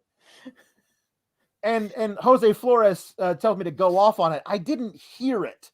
If that's what he said, which I have no reason to doubt you, yeah, that's stupid and lame and ridiculous and to be expected when people like. I don't know if Ciampa is able to like go out there and just come up with shit on the fly. He can make it sound like it if they're actually giving him a script, like he's not being given a script. So maybe that was something that actually they told him to say that line in particular. But Jose Flores says it's lame racist shit. And yeah, it's lame, lazy, stereotypical. Like it's a dumb thing for him to say. It's also just not something he would say, like at the end of the day. No, like, I mean, comprende amigo is, and homeboy is like, I don't know, it's whatever. I mean, like, I don't know, like, I don't know what, like, they would have given him something to say that might be worse than that. And he's like, can I say this instead? Like, honestly, because who knows what the hell they would have given him to say, like, you know, things like, oh, is it not okay for him to say this racist slur? No, it's not okay for him to say that. You know what I mean? Like, yeah. So, no, whatever. Shotki29 says, new name for Stand and Deliver is Fail and Disappoint. Sit and yawn if it's going to be the pre-show to night 1 of WrestleMania. Oh, boy. So, that's too much wrestling. That's too much wrestling today. I'm obsessed with wrestling, and WrestleMania alone was too much. Ziggler and Ciampa come to blows, and Ciampa beats him up the ramp and out of sight as Legado gangs up on Breaker and puts him through the table. And this Santos was smart. I thought this was smart. I thought it was smart, and I thought it was smart to like have Ciampa be extra angry at Ziggler for calling out that Ciampa is a hero to the same 300 people. Loved that. That is how you do a people promo without saying you people, because it simultaneously shits on Ciampa and the delivery made it be like, oh, you 300 people that show up here week after week are so pathetic. I loved that. I thought that was gangbusters, and I want that match because that's going to be a collision. I'm assuming we're getting that next week, and then Ziggler will pick up the victory. Yeah. Maybe through chicanery, maybe not. I hope not. I hope they're actually going to show us that Ziggler can still go and actually win matches on his own. So, wouldn't that be nice? That would be neat. Yeah, I think him getting the victory over Ciampa, hopefully a clean one at Vengeance Day, puts him in prime position to be a guy who comes down and faces Bron Breakker at Stand and Deliver or Fail and Disappoint. I think both of those matches would be great. There's something about Ziggler and Ciampa because I never would have thought of it, and they're so different and so good at the worlds that they operate in that I am actually legit hyped for that match. It has absolutely nothing to do with this new era of NXT at all, right. But I am here for that. Yeah. Mark Losper says, I like Dolph Ziggler more than most, although his politics are complete trash. Well, you could say that about most wrestlers, but what's the calculus here? This brand is in the toilet. Dolph Ziggler will save us. Yes, instead of send Hook, it's send Dolph. Just send Dolph and everything will be fine. They're taking great in-ring wrestlers who are not involved in a storyline that means anything and putting them in NXT to, I think, feel out where stars are. It's not the most compelling thing. I think they've given up on it being a rating spike. I don't think anyone's expecting that from it. It's not the worst idea in the world. It's also not the best one.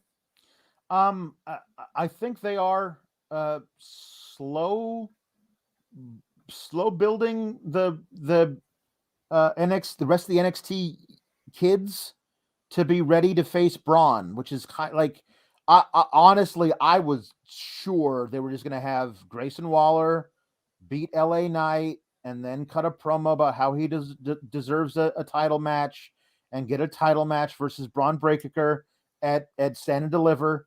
And they're probably going to call up Bron Breakker because Lord knows the main roster needs an infusion of youth, and he's big and strong and can talk. And so, yeah, he'd probably go to the main roster sooner than later. So I thought they were going to do that, but I guess they're keeping him down there longer because Dolph's not winning the title to stay in NXT to send the kid up to the main roster. No. So we're just going to keep doing this for a while, I guess. It's like, I think Bron is a post Mania before SummerSlam, maybe dethrones Roman situation. I want to believe it. I want to believe it. I do. I just think like he won the title too close to Mania, that dropping it to somebody isn't going to make sense. And I think he's going to drop it to Carmelo, which will be great. I would be surprised if that's the route they went. Really? You think Carmelo's going to get called up like around the same time? No, I think he'll be called up. I think he's probably going to have a long North American title reign. God, if he's not called up immediately, drop to Grayson. I think I honestly believe they're priming Grayson Waller to be the heel with a big dumb sidekick who gets in the way a lot, and they'll just have the thing about it is they love having heels that are champions that lose by DQ or win via distraction or cheat to win over and over again, and they become immediately insufferable to watch because you just know the same terrible booking is going to happen in every match, and they're never ever going to give them a clean victory to make you believe, well, maybe this person isn't trash. Maybe this person actually might be good. No, you're going to give them the same terrible booking with distraction finishes and cheating and disqualifications and stuff. And you're never going to suitably build the correct babyface to chase the title. So it's just going to be a series of terrible matches where you know what's going to happen and you never actually legitimize the heel champion's reign. But we'll get to that when I talk about the main event segment. So, yeah. I'm just so confused. I thought for sure we were going to get like a bunch of women called up. I don't know what the tag team titles even are for the women. Like, there's some that have run their course in NXT, and the main roster is thin for the men too, but man, oh man, is it thin for the women. And I don't understand why you don't have, like, Ronda Rousey should be facing Shayna Baszler in my head, and the 4 horsewomen should have their fatal 4-way. And then what? What? Like, I'm at a loss for what they're doing with the women's division. Yeah, it's not great. Mark Losper talking about my prediction of Grayson Waller becoming the next NXT champion. Hold up. So the blonde goes over, then we get the big guy who can't work, and now we get some racial insensitivity on the home of Jacket Time? This is the ghost of Mark, because I have been felled by all the feathers in the world. Hi, Ghost Mark. J Blood says Dolph is still talking because he does have a tendency to be long-winded, and this is me noticing that. So I thought he was good here. I didn't think it was that bad. But he does, and this again is coming from me. He does use 15 words where 5 could do. Like that's fair. Just, yeah. I think I liked that it was offset by Ciampa because he's the opposite. Yes, that is true. So that was good. So this Trick and Carmelo segment very much had the vibes of, what the hell is that thing that LeBron James does where he like gets a bunch of like celebrities and rappers and other athletes in a barber shop and just with 12 cameras everywhere and they just talk about shit. Like this, like were you trying to do that? And like it honestly, all credit to them. It felt like Carmelo and probably Trick had this idea. This is what we want to do. And it felt like somebody said, all right, go for it. Let's see what happens. Because this had zero Bruce Pritchard anywhere in it to me. This just felt like these guys actually talking with their friends. Yes, HBO's The Shop. That's what it's called. I was gonna say, I think it's called The Shop. This is when Trick is best. Yeah. Just chilling, talking. Like, Trick just chilling and talking with his friends is an eminently relatable guy, no matter what your background. Trick trying so hard to cut the fastest promo ever is just a little extra for me. Yes.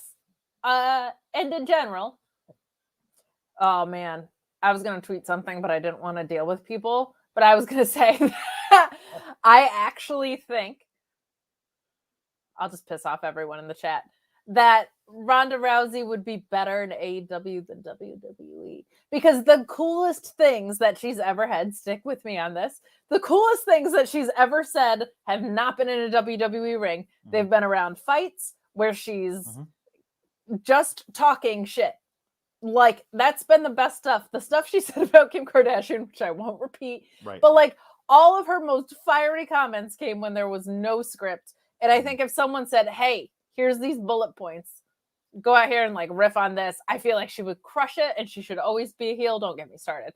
I feel like Trick might be one of those guys where the more structure you try and give him, the worse it is. And not everyone's like that. A lot of people need a lot of guidance, and we're at the developmental level. So I'm assuming it's the most micromanaged you could possibly be, rather than, I think, a Sami Zayn probably just does whatever the hell he wants at this point. But I feel like Trick, if they just let him off the leash a little bit more, would just be more natural. That's what I learned from this segment. Yeah. Luis, though, reminding us, the worst things that Ronda has ever said also happened outside WWE.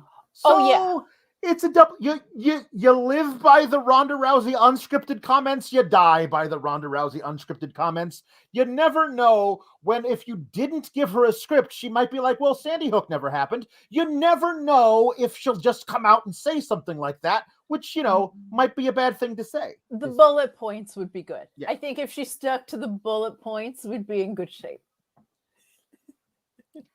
Yeah. The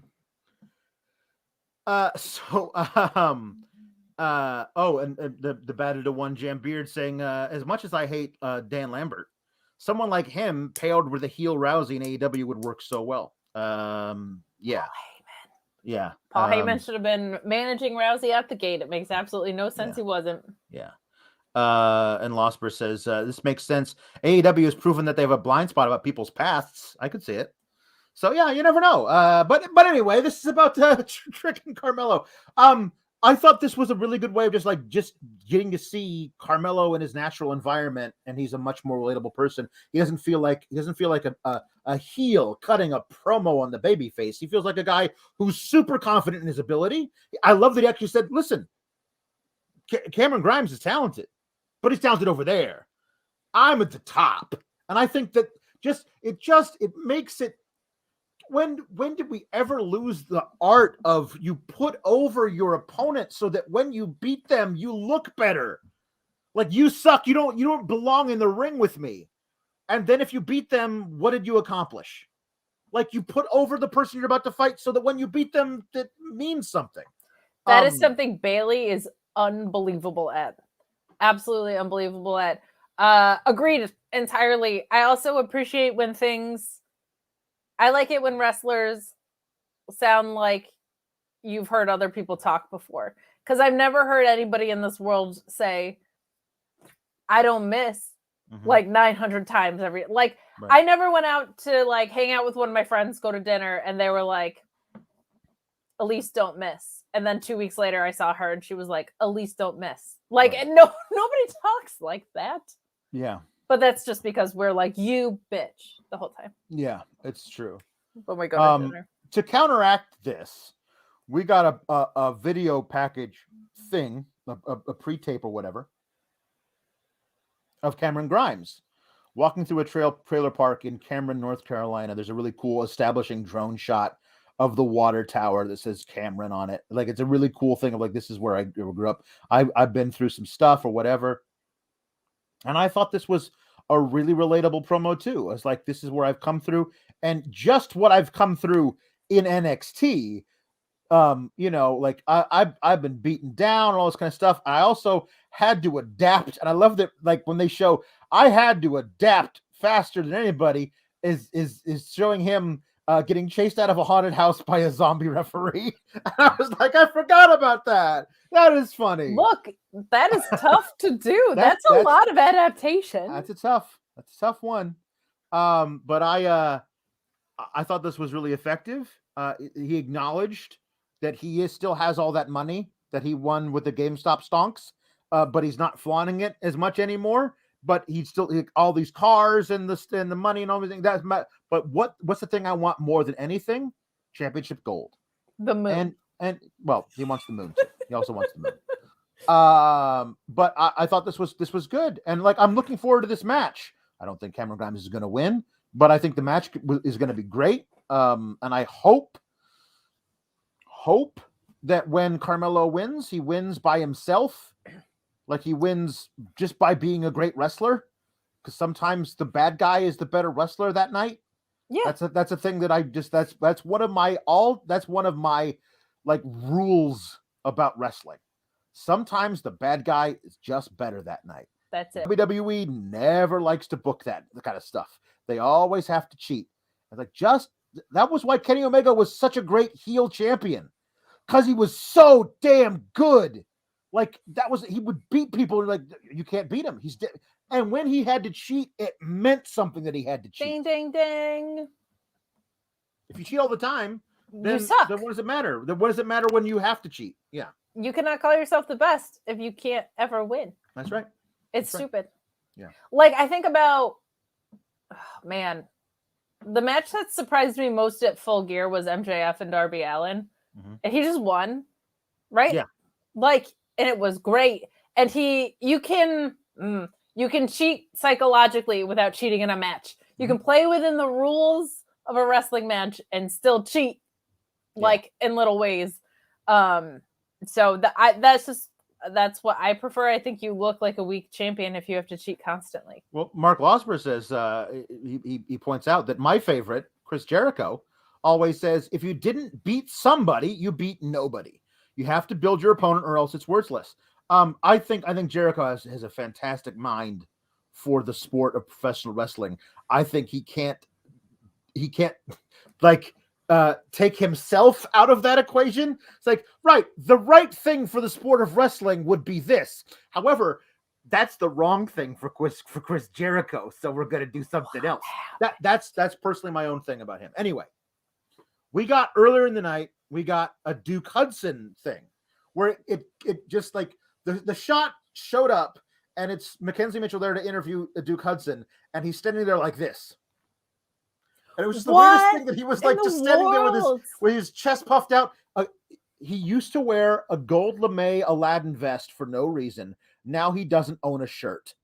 And I feel like there's no reason if you're going to cut a promo, or do an interview, you have to be shirtless. He didn't have a match. No. Apparently Dante Chen was supposed to call him out tonight, but that never happened. I don't know if that was a thing where he wasn't cleared or whatever. But then he gives his little thing about being Duke Hudson. Duke Hudson's good. Duke Hudson's going to win, I think is what he said. And then he says, good luck, Indy, on your tag match next week. Specifically calls her out. And of course, I was like, oh no, they're going to do a stupid love triangle thing with Indy and Persia. Are they going to break up Indy and Persia over a misunderstanding about a guy? Are they going to break up Indy and Dexter over this? And I'm like, no, please don't do that. Out of those options, I like Indy and Dexter breaking up because one of them is a serial killer. So there's just automatic intrigue with that. But he's a serial killer with a heart of gold. Oh, I know. But it's just a more intriguing He's outcome. a very nice boy who's just got weird hobbies, like my third husband. Like that Tony D'Angelo, I'm telling you, he's up to no good. Oh, no, he's good. He's a good boy. He always gets me my salami sandwich. But I mean... Why was he? I expected there to be a TV that he was watching the way he was standing. It was very odd. It was like how wrestlers watch television from the side. There might have been a TV I didn't like this. And Duke Hudson's great. I didn't understand why he had no clothes. I'm concerned. Mm-hmm. Did somebody burn them? Are they playing a prank? I don't know. I kind of feel bad for Duke Hudson. So Indy is talking on the phone to Dexter. Hey, when I get home, well, let's have a bubble bath together or something. I can't wait. She gets on the phone and Persia walks up and she says, who are you talking to? Duke? Like, no, I was talking to Dexter. Are you sure? Because Duke mentioned you in his promo thing and didn't talk to me, even though I'm sweet on him. Like, oh no, this is just so bad. Why are we doing this? I like these two women. I think they're really good together and they're really good wrestlers. Why do we have to do this? Don't do this. This is bad. And then high school. Gigi and JJ show up, and one of them pulls out a photo of Duke and Indy Hartwell, and I'm like, they're both Australian. Isn't it possible they knew each other at some point, or talked about, hey, where are you from in Australia? I'm from this, and somebody took a picture of them. Like, having a picture next to somebody in public does not prove you have a sexual relationship with that person. It is a very weird thing. Also, I love that they pulled out an actual photograph. Me too. And it wasn't like it was on so their delightfully phone. old school. Like, I got this actual photograph that I went to the photo mat and got. I had one of those disposable cameras, and I went to CVS, and they had it in 2 hours, and then I came over here. I think we should call Gigi and JJ GJ. Nice. And GJ's good. GJ's good, right? GJ. They're the better part of this anyway. They are. You forgot the part where they threw each other into the lockers. No, I didn't. I hadn't gotten that yet because they pulled out the picture, and that was the impetus for them to like. Oh, really? Are you sure that you're not secretly sleeping with the guy that your best friend has a crush on because we're all 16. Here's a picture that proves it, which doesn't. And then there's a big brawl. They smash it into the lockers. And the way that they shot the scene was with these very dramatic lights that are shining directly at the scene from behind, from out the sides. And the entire time they're for the first, I don't know, 20 seconds they're brawling. You can see people's shadows standing in front of the lights still, waiting for their cue to rush in and break it up. And all of a sudden, the shadows start running toward the scene. It was just, oh my God. Just have the people stand behind the lights, not in front of them. And then you won't have stupid stuff like that. What locker room is this? Because the lockers are just like in standing banks with no benches anywhere. It felt very, very high school production to me. Yeah. Not into this. I'm guessing that it's going to be revealed that there was no affair and this was all a ploy from GJ. I don't know. It's stupid. I don't like it. Yeah. So this has ramifications for the rest of the evening. But now we have to talk about the most important thing here. Mandy is not in the pool today. No, that's true. She's not in the pool today. We'll talk about that at the end. Nikita Lyons. She did not keep that same energy. She did not keep that same energy. She did not keep it. She changed the energy. Nunchucks. She last week she was a white girl rapper, and this week she was swinging nunchucks around, working the heavy bag, throwing high kicks, and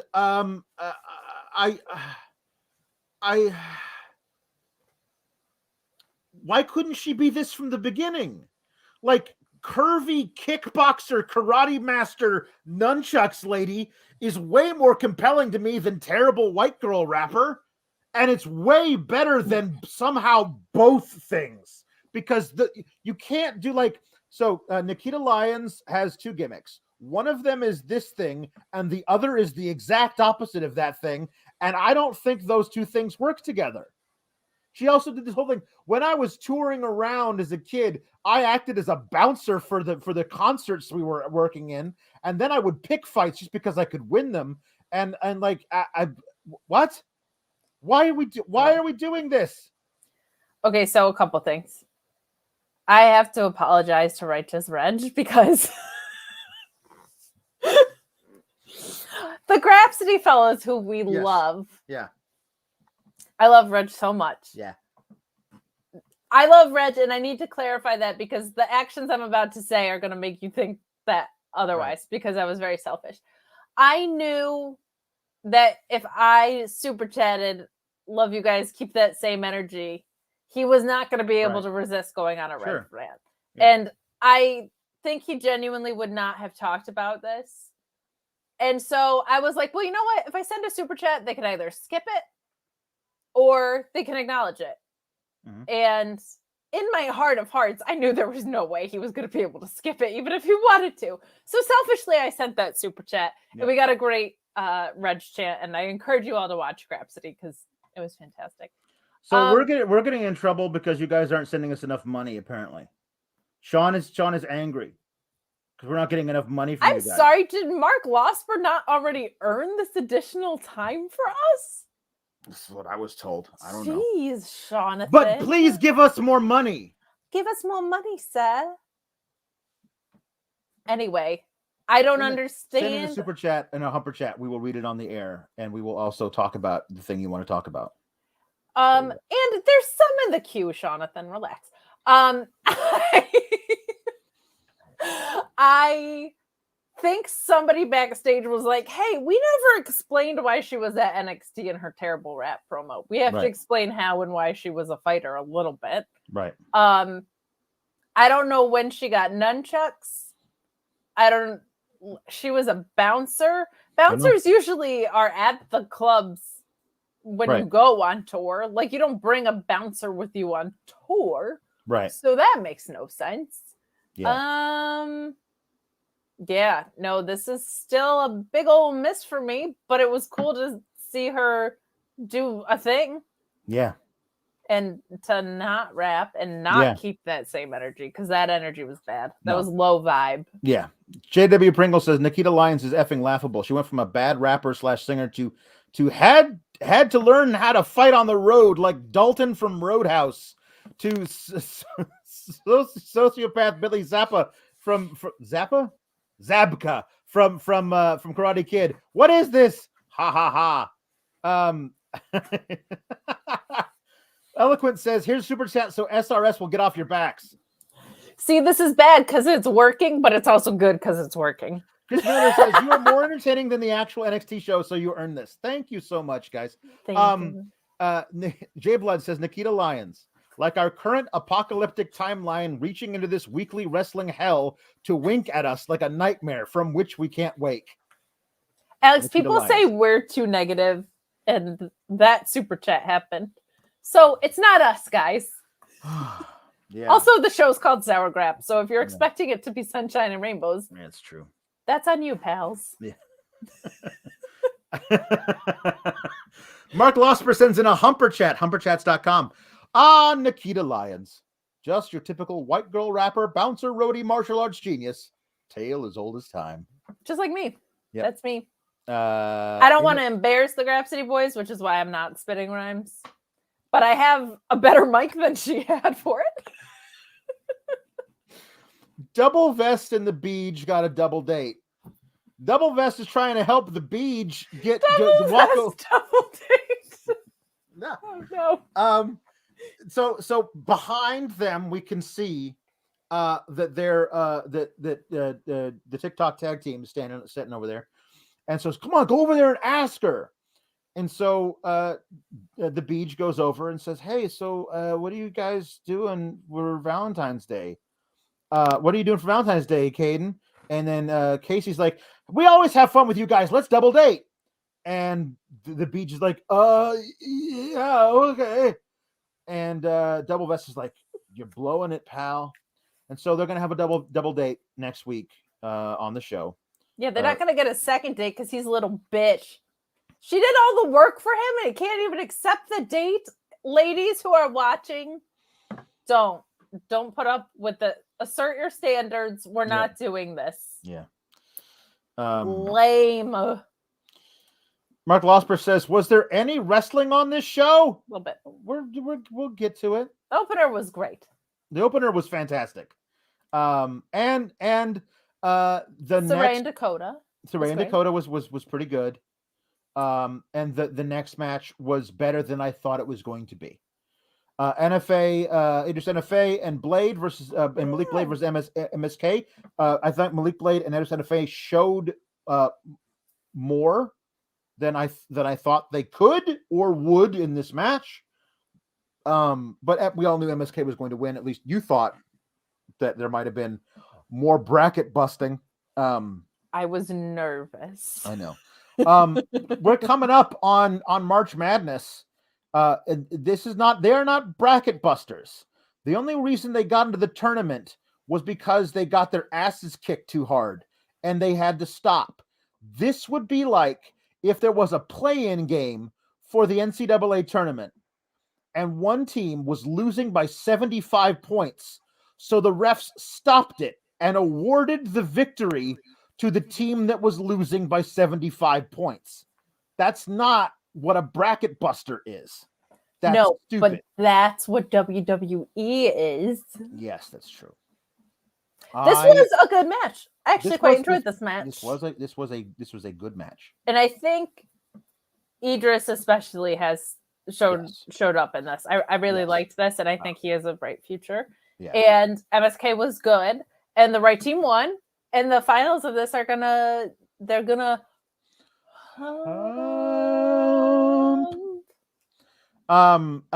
so we are beautiful. We are. We have such great. We harmonize so well. The harmonies. We keep You're that a soprano, same, and I am a baritone. a bass. Baritone.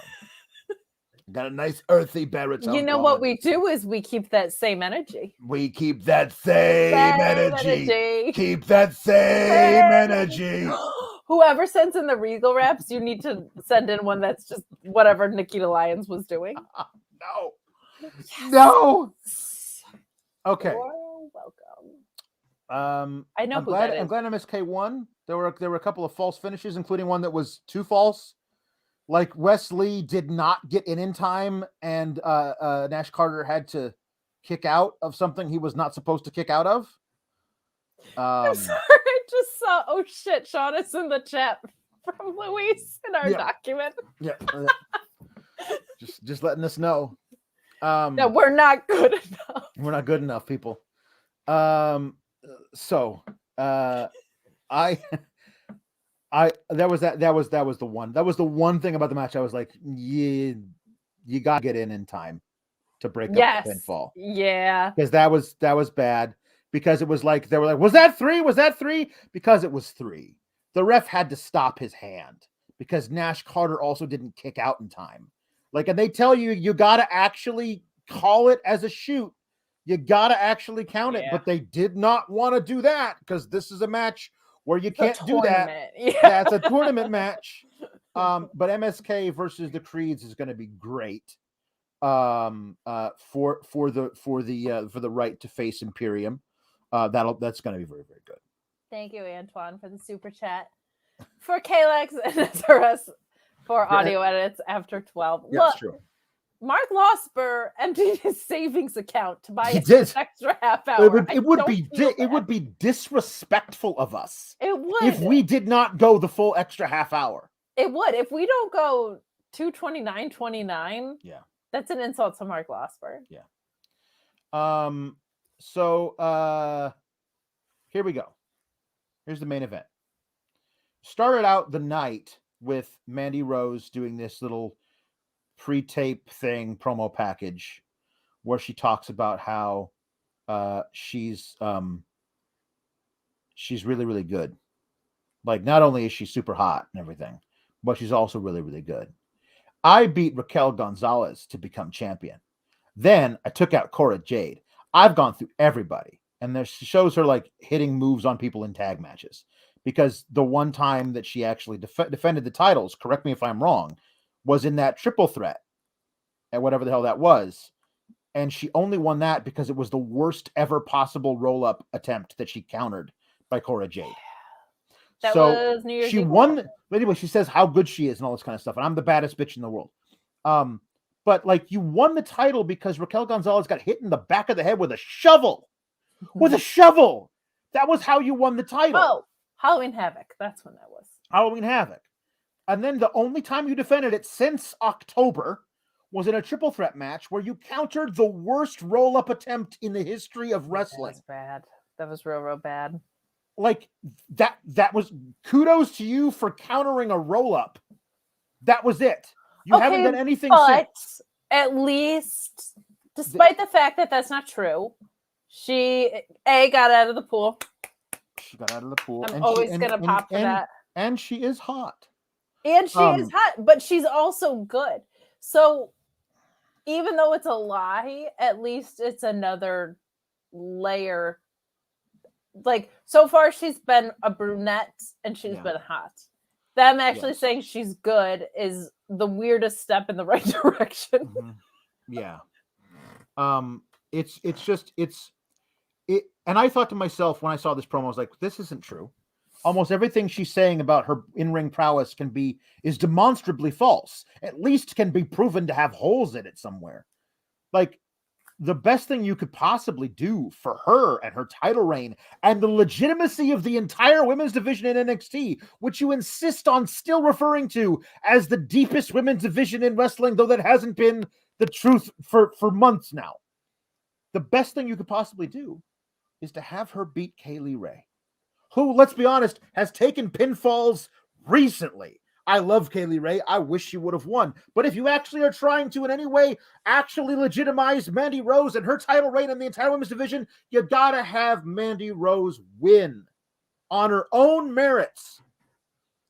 Now, as she's walking to the ring with Gigi and JJ with GJ Which to obviously interfere in the match because that's how she would wrestle a match.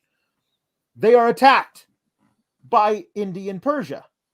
And some guy who I did not recognize is like, "You got to go to the ring, Mandy." I was like, "Who's that guy? Is that guy an authority figure? Can he make matches?"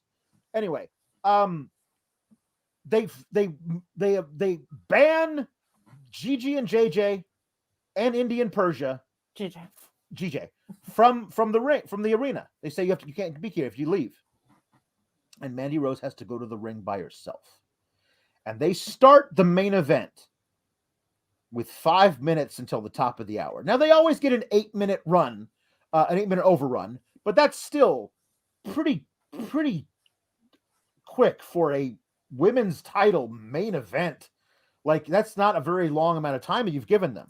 Oh yeah, they get an 8-minute overrun, Sean. Yep. So I was thinking to myself, there was a vignette earlier with Kaylee Ray that we have to talk about real fast because God, yes. She's always in a smash room and she's like, "Look how big and bad and intimidating I am." And she hits a glass vase with a baseball bat. And I was like, wow, what a woman to smash a vase with a baseball bat. This is one of those deals where like, like everyone's like, not everyone, people have told me you should write for WWE. I was like, yeah, I'm good. But I don't want to work at that place. Have you seen those Glassdoor reviews? I don't want to work at that place. But if I was working there, this is what I would do to punch up this segment. I would have Kaylee Ray saying, "You're very pretty, like a lovely item of vase made out of blown glass, but just like this glass vase, you're very fragile. Your title reign is very fragile. Look what I do to fragile things. I smash them."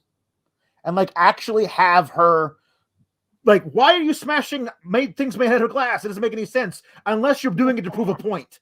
Like whatever. Anyway. And also, like, it was silly. That's not a show. Like a toddler could accidentally swing a bat and break a vase. So Mandy's walking to the ring. Anyway. Mandy and Kaylee Ray have a decent little match. And Mandy at one point gets the advantage and is holding the advantage for a while. And I'm like, either Kaylee Ray wins this or somehow Mandy Rose by herself gets out of it in some way. Does she win? Does she cheat to win? Does she get herself counted out or disqualified? Either way, it's on her own merits. She has her own agency to thank for this. Do something. You have the opportunity to legitimize her entire title reign by having her get a actual victory by hook or by crook over a top competitor. And what did they do? They broke their own rules. You set up the rules. You said in an update given by Mackenzie Mitchell to Vic Joseph that everybody involved in the brawl was banned from the arena. And when you say that, you tell me, okay, Mandy Rose is on her own. Let's see how she does when she's on her own. You have an opportunity to do something really great, not just for her, not just for her title reign, but for the entire division. And what do? You just have Gigi and JJ. You have GJ come in, knock Kaylee Ray off the top rope, and get her disqualified. Like, it's just the laziest, stupid booking that you could Why did you so dumb. Create a rule to break it? Like, it's so dumb. All they had to do was not say that, and they could have had this ending, and it wouldn't have been my favorite, but it would have made sense. I mean, I would have voted for Kaylee Ray to win because Mandy Rose was on her own, but I understand they want Mandy Rose to have a longer title reign. If that's the case, you can't have her win all of her title defenses by cheating. It's just stupid. This is how they're going to run it back, though. They're going to say, we set up, this is what we're going to get a Vengeance Day, as we're going to get this rematch, because they're going to say, they weren't supposed to be there, and so it wasn't a fair shake. And now Kaylee Ray is gonna. I think if they're going to add one more match, I think the one they're going to add is Dolph versus Ciampa. But I don't know. I mean, maybe they'll add another one. I'm not sure. Maybe they have, and I haven't seen it. But like, but here's what happens. There's a beatdown of Kaylee Ray, and Io Shirai runs in and saves her, like I said. And so she found the only other person in NXT as crazy as she is, and they get to stand. Actually, it wasn't a DQ because the stupid ref wasn't watching. Yeah, that's right. Didn't see it. So she pinned her anyway. She just pinned her, yeah. So, good. You won by cheating, even though it wasn't a disqualification. It was a disqualification with a stupid ref. You buried your ref, too. Great. In the process, you make your ref look bad, too. Great job, guys. Great job, everybody. Just trying to keep up with AEW. Yeah, fantastic. So, we're gonna get Io and Kaylee Ray in the Dusty Classic, and they're going to win it, and then they're going to have a match versus GJ and JJ. GJ. This all just doesn't mean anything because, all right, you know what I mean? Like, then what? Because this is the first title defense, so at least they're defending them, I guess. Like, is it going to be? I'm hoping it's for the tag titles at least. My God. No, Persia and Indy have a title match next week. Okay, and then we're gonna get Raquel and Io versus GJ. No, we're gonna. I think Kaylee Ray and Io are primed to win the Dusty Classic. The Dusty Classic, and then they would get a title. They would get a title match. I think they beat in the finals Cora, Jade, and Raquel, and then that's when Raquel fully turns on Cora, Jade, and then we get that for a while. Okay, which means Kaylee Ray, Io Shirai, Raquel Gonzalez, and Cora Jade are all going to be consumed with something else while Mandy Rose reign lasts well into the summer. Like it's just like without ever actually beating anybody, but also while still cutting promos about how great she is as a wrestler. Like I just feel like there's this huge glass ceiling over it too, because like the women's roster on the main roster cannot keep functioning like this either. So like some of these people that are losing and going out on their backs have got to go up, because like I just, it's hard to invest in anything when they're in such dire need for women up top. And because they just call people up when they feel like it. Like I don't have confidence that there's going to be a storyline where anyone goes out. Yeah. So it's hard for me to even invest in that story, though logical, and it would make them feel like actual contenders for the titles that never get defended. Yeah.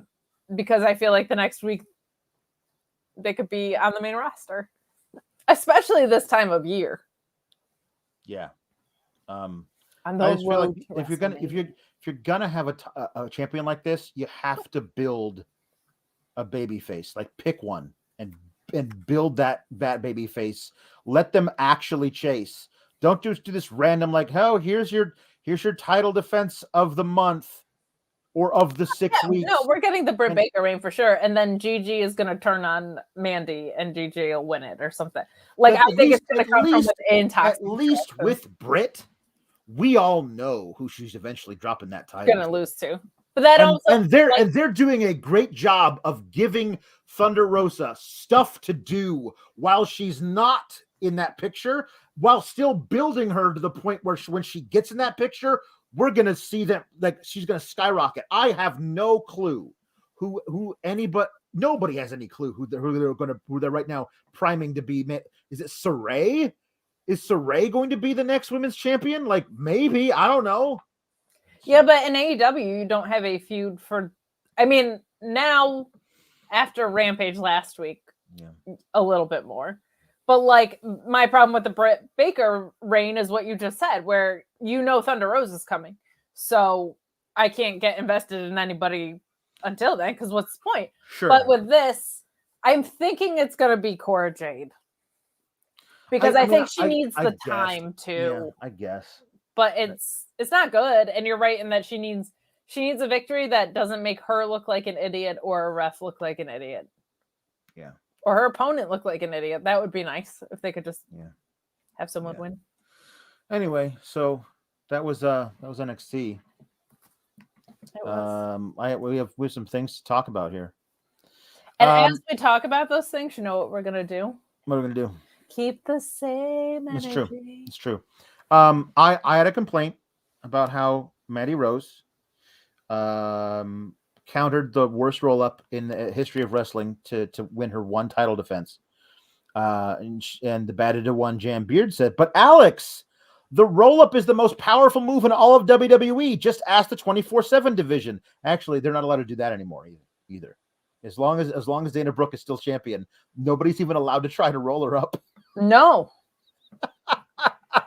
She's the most protected champion in all of the entire company. It's so bizarre. Oh boy. Mark Losper says WWE has completely forgotten what heat is supposed to be for. Heat is supposed to make me part with money because I want to see a heel lose. They generate heat just because. This lines up with all their money being guaranteed. Fancy that. No, the point of heat is to make hometown crowds feel bad. Well, I don't know. Maybe learn something. Yeah. Louise has typed out, but the heat in giant letters, and then made the background of the word heat red and the actual letters yellow, so it looks like fire. Bully Ray threw out his blue chew because he doesn't need it because you just talk about heat and he's ready to go. You know what I mean? Oh my God. Thick Astley, I would not do this to Righteous Reg. Says, don't know if Team Kalex has the time. Can we get a regal rap of the Grapsity opening theme? We don't want heat. Start a blood feud with the Grapsity guys. Those guys are awesome. Now I will say I'll figure out something to. I have a blue Yeti. If you did want to pursue that, I don't think we should, but I do have the appropriate equipment. Yeah. And no, we don't need the heat like Bully Ray does, so we're not going to do that. Yeah, I'll figure out something else to do. Your money will not go to waste, Thick Astley. No, I accidentally pseudo accidentally trolled Reg enough for at least a month. We don't need any of that. So hey, MSK versus the Creeds are next week. So the finals are the Stoners versus the Jocks. Yay for high school cliques. This is high school. I mean, you have everything is high school. The Mean Girls, Yeah. I'm sorry, it's Chase University. Yeah. So also I was talking about the play-in game. And Mark Losper says, don't say play-in game, Alex. I'm a Lakers fan. I'm very sorry for your loss tonight, Mark Losper. My Bucks were built for this. Anyway, condolences. I'm gonna say it doesn't even sound like you're sorry, to be honest. I'm so sorry. So this thing,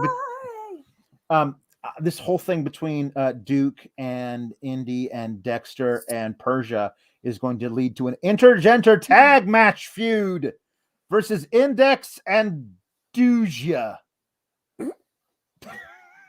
It's not, because that would involve taking a creative risk of any sort. The Batted to One Jam Beard has coined the portmanteau of Doogia.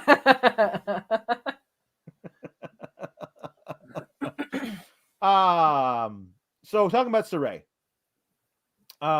Ricardo El Idolo Hausen says Yuka Sakazaki might have something to say about Sarray's gimmick. Yeah, I mean, I don't know. I don't know enough about that world to be honest. I truly just might is correct in my estimation because I have literally no idea. And Mark Losper talks about the world of anime. As a person who does watch a bunch of anime, this gimmick is supposed to play to a bunch of fan servicey crap that is endemic to the medium. Funnily enough, given how bad this kind of stuff gets in anime, NXT deserves some credit for restraint. Yeah, I've seen some clips. I don't watch a lot of the shows, but I've seen some clips. Like it could be a lot worse. It could definitely be a lot worse. It could also be a lot better. That is also true. For a company that has so many lawyers on retainer, says Mark Losper, you would think one of them would tell one of these moron writers that a restraining order doesn't apply if you antagonize the person it's applied to. Somewhat related note, hashtag free Ali. Which comes to the next thing. Mark Losper says, NXT is garbage. Let's talk about who AEW is signing tomorrow instead. Ooh, I thought it was Keith Lee, but it looks like he's on his honeymoon, but that's also a great troll. That could be. Especially because Atlantic City has a beach. Doesn't look like that usually, no. but you could Photoshop some things. And people honeymoon in Atlantic City all the time. It's true. I said this on Twitter. Never gonna happen. But I said it on Twitter. Man, it'd be so awesome if Mustafa Ali walked out tomorrow to start Dynamite, and then Tony Khan came out with a microphone and said, "We're buying him out, Vince. And if you don't like it and you want to sue him, that's fine. He'll be using my team of lawyers. So let's see if you want that independent contractor thing challenged in a court of law." Yeah. Bye. Mustafa, your first match starts now. I just haven't walked down to the ring and beat Isaiah Cassidy to get in the ladder match. It'd be the greatest thing ever. It'd be the biggest, ballsiest move since like Luke's Legger. Luke's Legger showing up in his weird white dress shirt at the first Nitro. That thing was so weird. It was all floofy and it had no collar. It was one of those mid-90s dress shirts that had no collar. It was like the French collar that didn't have actually a collar. It was like an anti-pirate shirt. And they were right. It was right next to the Pasta Mania restaurant that Hogan had in the Mall of America. It's not going to be that though. It would be awesome if it was, but it's not. I hope it's Swerve. But everyone's saying like the way that Cassidy mentioned it on Twitter, it seems like he was directly calling out Jeff Hardy. But I mean, unless his non-compete got bought out or something, which I guess might be possible. Or he could just challenge it and just say, "No, screw that. I don't care. I'm wrestling without you." He's a guy that might not mind getting paid for 90 days and not putting his body through some stuff. It seemed like friend of Fightful, John Alba, who does great work. He has a podcast with Matt Hardy, and Matt made it seem like he's got a non-compete until March. Now, he's also a good worker. He could be psyching us out. It seems sincere. He worked all of WWE into getting the hell out of that place. Yeah, he sure did. So my God. Yeah. So that sounds like it. My initial I'm a little confused because Tony Khan used the godforsaken Forbidden Door terminology. But he said something about like the Forbidden Door and closing your back on another promotion. Yeah. So if it's Forbidden Door-ish, implying that somebody is working with another, it's just Tony Khan getting ahead of himself on Twitter. That's what I thought too. And then not being able to walk it back because it's Tony Khan. But like I feel like it's a free agent. It's a big free agent signing, and he said Forbidden Door when it's really not forbidden if the person's a free agent. But But yeah, he might have been in a dope. If it's a true Forbidden Door situation, I thought Josh Alexander. The Mox and Danielson angle makes me wonder if it's the Foundation and Gresham, because if they're gonna form a stable facing the Foundation, would be real damn cool. Yeah, the batted to one Jam Beard says, "I really hope it's Keith Lee, but Swerve or Samoa Joe would also be just as great." I think Samoa Joe wasn't technically listed as a performer anymore, so then he wouldn't have the 90-day or the 60-day or 30-day, whatever it is. They also might let him out because it's not a pay-per-view; it's an AC show. Like, who cares? Kind of. If it's Samoa Joe, I'm just gonna pass out. It's just all my dreams coming true. It might be Samoa Joe simply because Isaiah Cassidy said, "I'm gonna. This guy's so old and broken down. I'm gonna send him to retirement forever." Like that's why everyone was saying that it's gonna be Jeff, but it might be Samoa Joe that he's calling out by that too. But that would just be amazing. It would just be so amazing. I would lose my mind if I had to see CM Samoa Joe and Bryan Danielson in the same company and it wasn't WWE at the same time. Yes. Mark Losper says, "I love Keith Lee, but it needs to be Samoa Joe choking out Isaiah Cassidy in 2 seconds and breaking Natty's record. Actually, it's not Natty's record. It's Aaliyah's record, which is somehow worse. And a different company. And a different company. And also, I don't think there's any of those things are actual records. Gosh, it'd be great. So then Van Twinblade says, who cares about NXT? Let's talk about the Black Wrestlers Matter card happening on the 19th. Watch PWM instead of the Saudi Blood Money show. Yes, watch anything instead of the Saudi Blood Money show, but Black Wrestlers Matter would be great too. Mark Losper says, WWE doesn't always book cheating heel champions. What about that one time that heel Roman beat babyface Big E? That booking made sense, right? Nope, it didn't. Jade Rhea Pringle says, totally unrelated to the wrestling, but is it weird to anyone else that the Olympic ski jump has a nuclear power plant in the background? Just me? I mean, that'd be weird to me. I don't watch the Olympics, but yeah, that would be weird to me if I saw it. I'm mostly in on the figure skating, you guys, and snowboarding. Thank you, Vasily Theo, for the donation. And also Mark Losper, who kept us afloat for this long. Shout outs to the Australian economy making the exchange rate to the US dollar awful while doing a donation contest. Love you guys and the community. Thank you so much. Thank you.